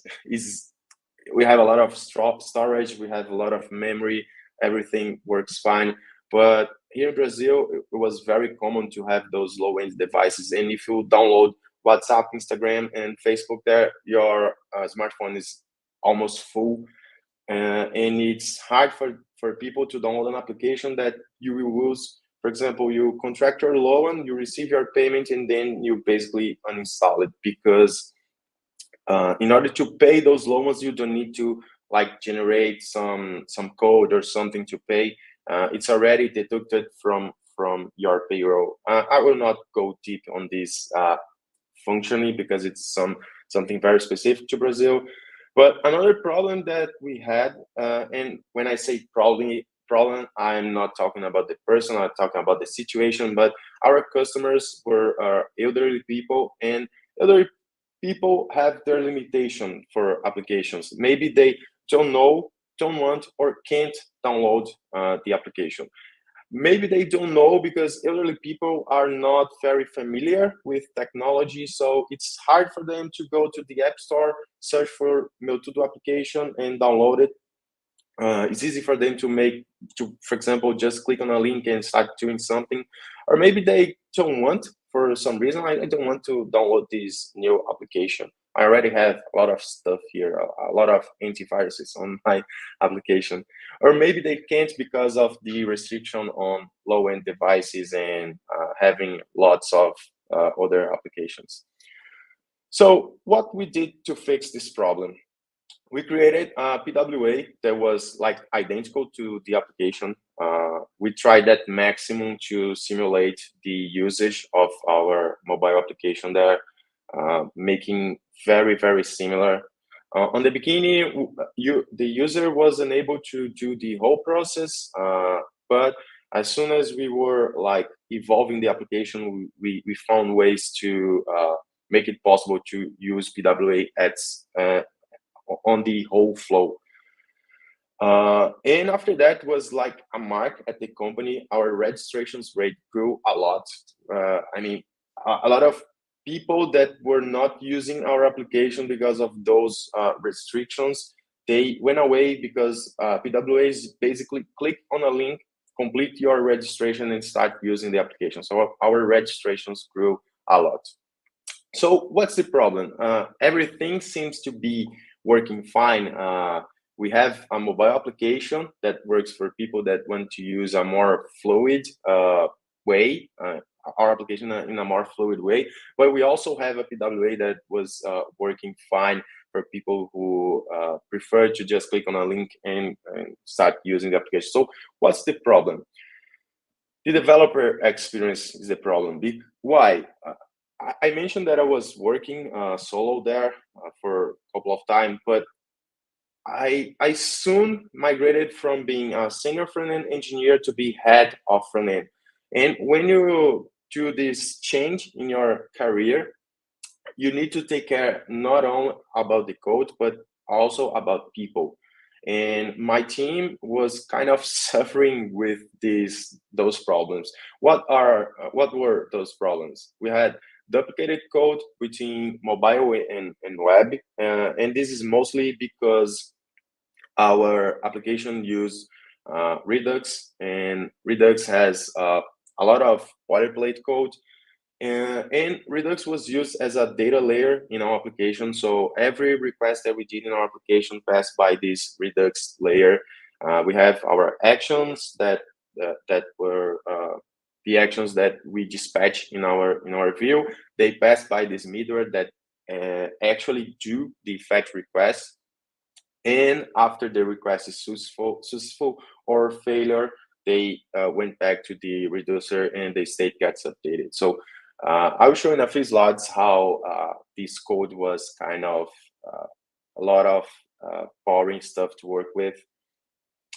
As I mentioned, we were working with Redux, and this is only the request part. In order to access the data, Redux was also a lot of boilerplate code. And here we're talking about code from 6 years ago. So this boilerplate was also being duplicated in a lot of different screens.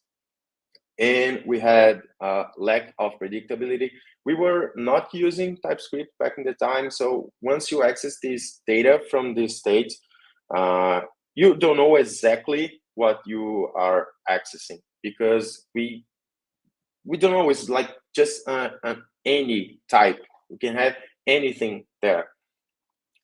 And we also had logic spread through the application. So for example, sometimes you rely on properties from the response to create some logic. For example, user can access this feature, user can create an account, something like that.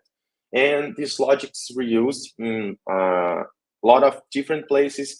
And since we didn't have like a central point to control those logics, we also had to keep duplicating this logic.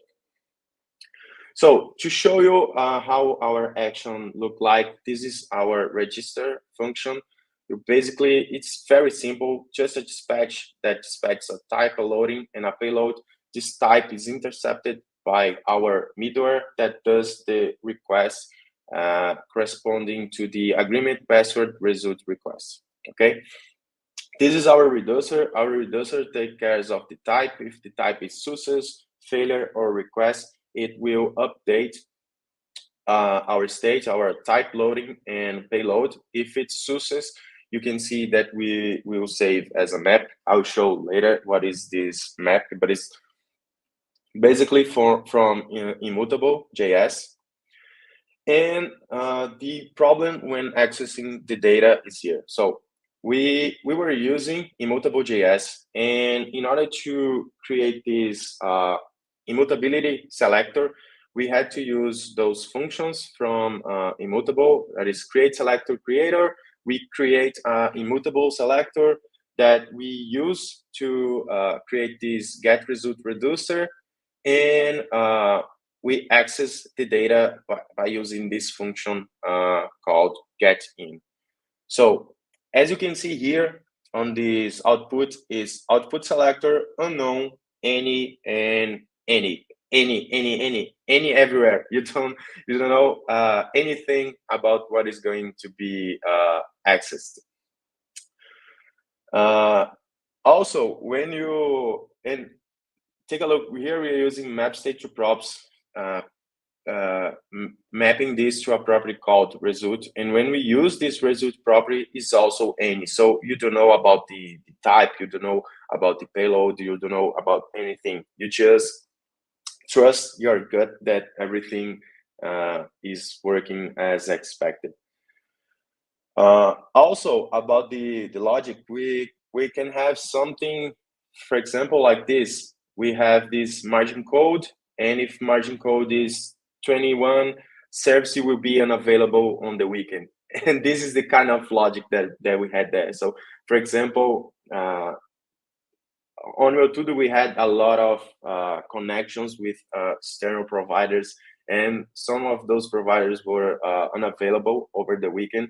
And depending on the provider code, we had to turn off some of our services. Yeah, that sucks. And it's a problem from Brazil.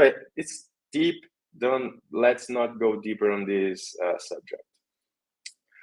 And how are we going to solve this problem? By sharing code. Since we have two JS applications working with the same thing, one is React, another is React Native, we can share code between them, and we started doing the sharing over the Redux layer.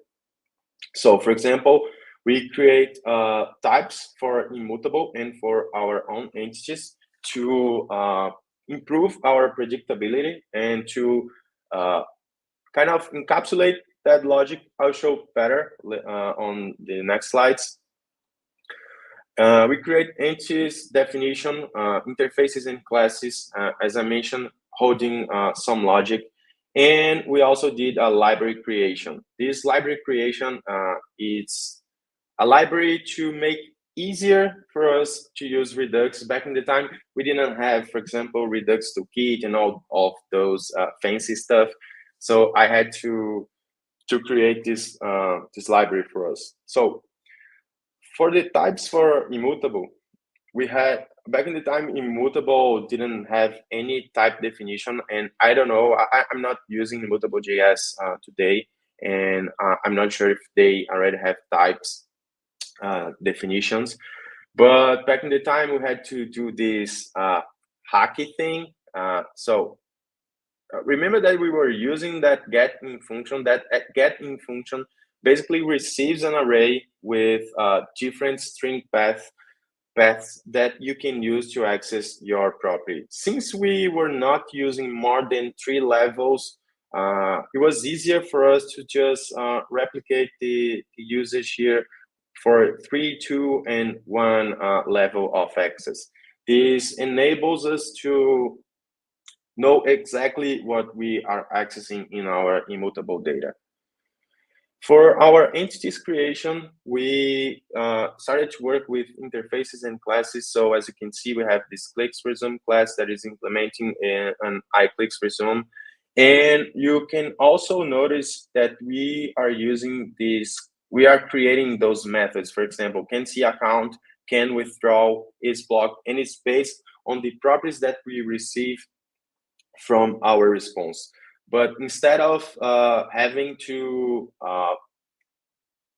duplicate this logic all over the place, we can basically just use our methods inside our class called ClicksResume.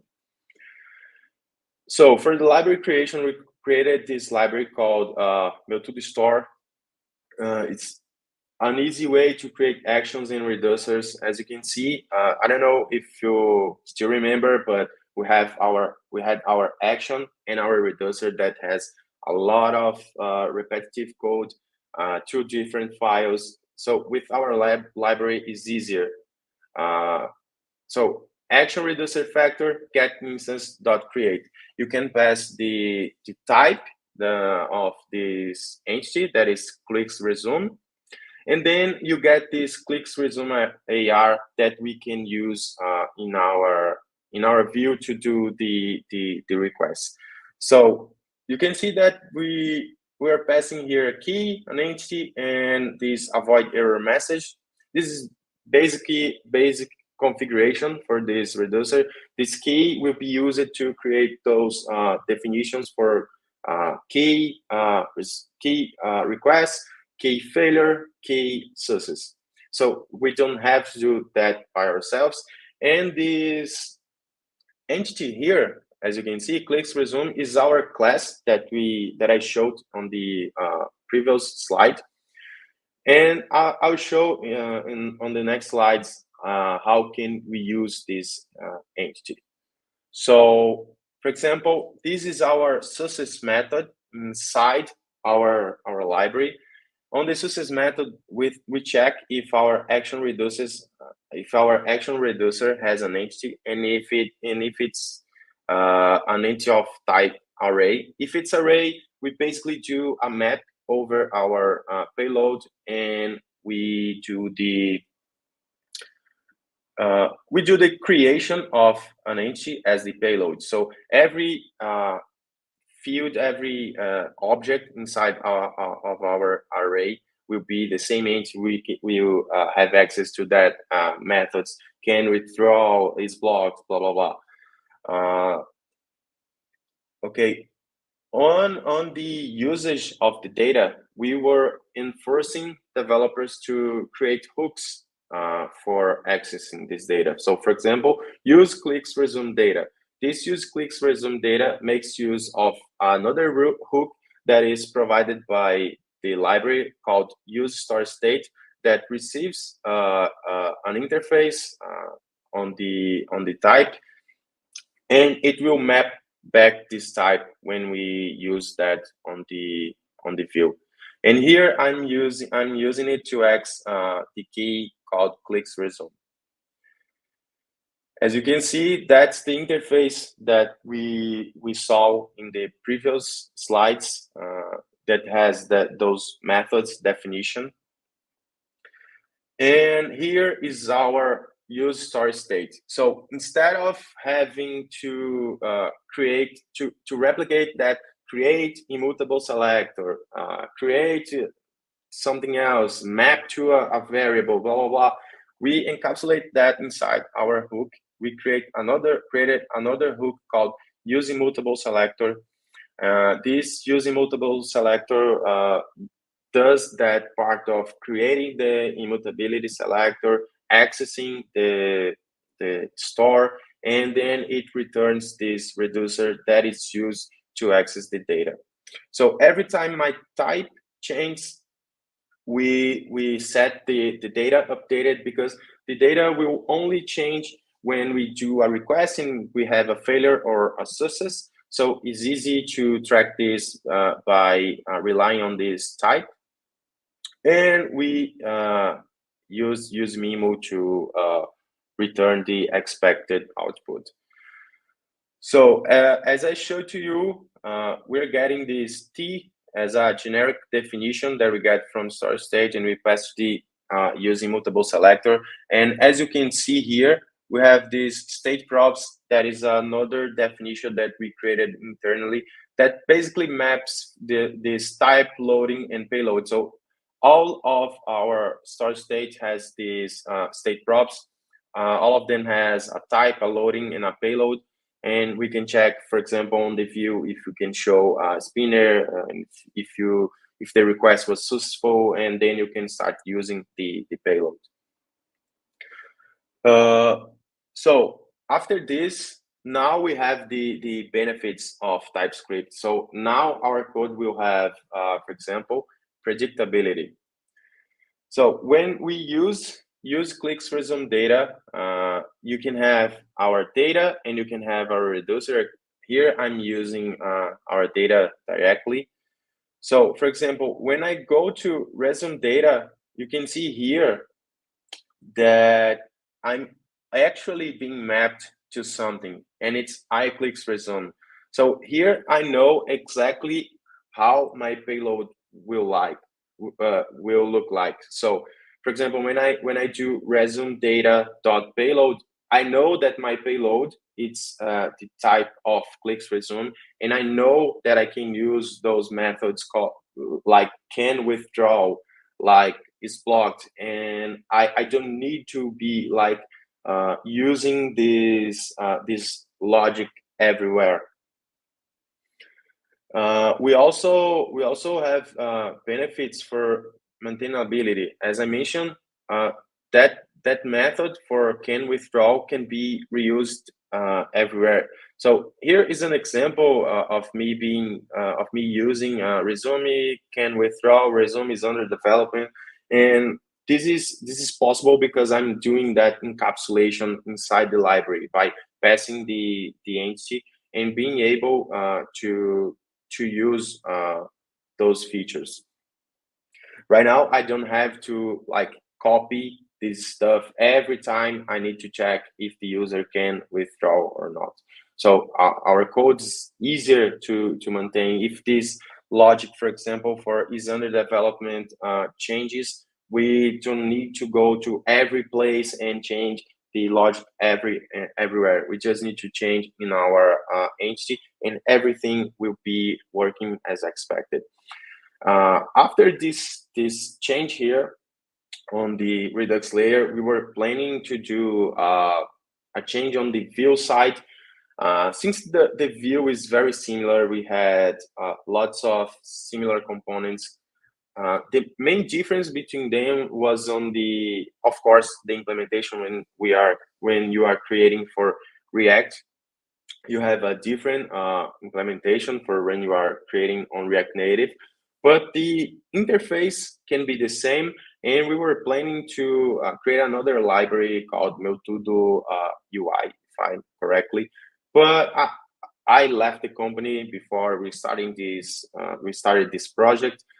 So that were just a way of saying that we can share more stuff if we want, and we can rely on TypeScript to create a single API for both applications. Thank you. That was my presentation.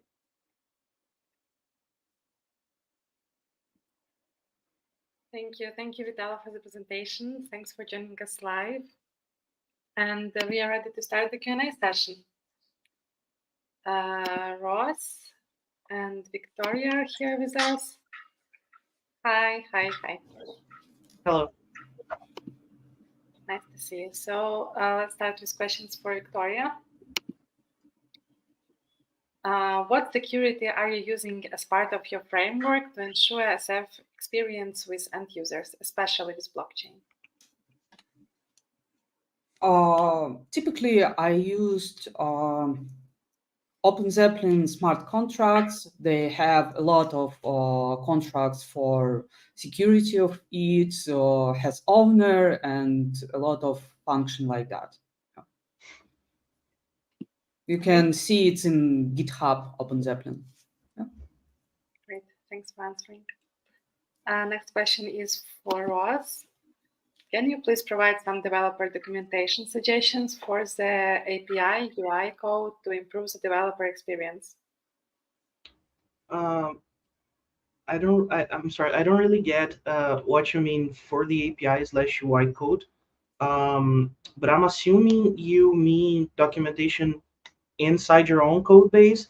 So I'm gonna answer accordingly. I would go with the inline comments I mentioned, and also the types.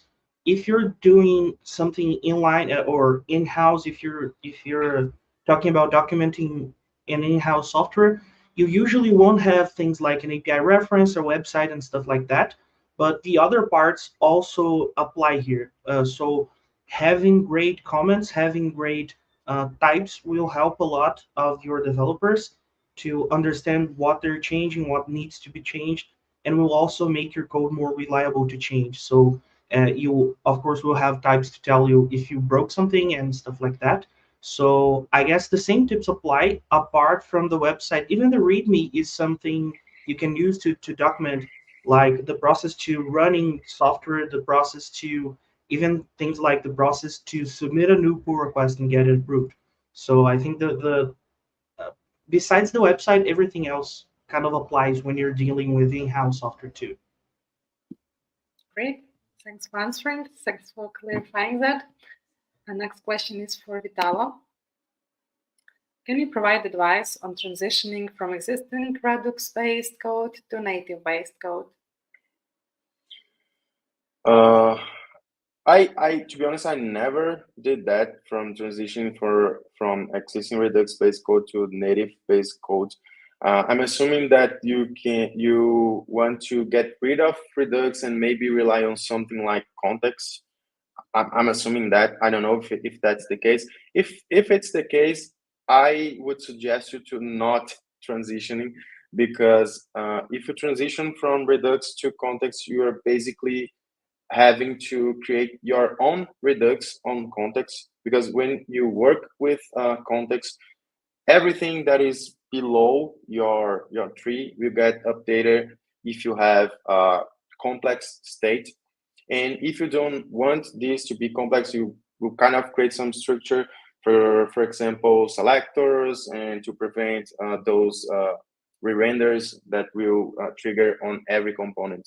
So if that's the case, I recommend you to not transition from Redux if you have some problem with Redux. maybe it's easy to try to overcome the problem how I did in Meutudo by creating something around it. That's what I would suggest. Great. Thank you for the answer. Next question is for Victoria. Is this more efficient than writing in Solidity? Sorry.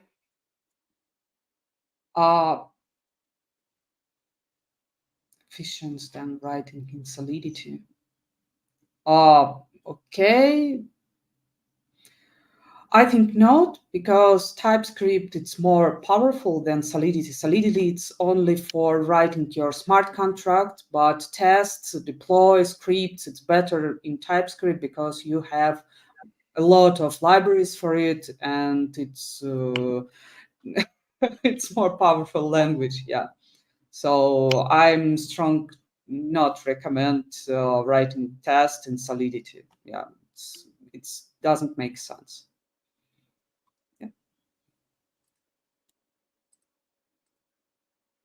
See, I think you're muted. Of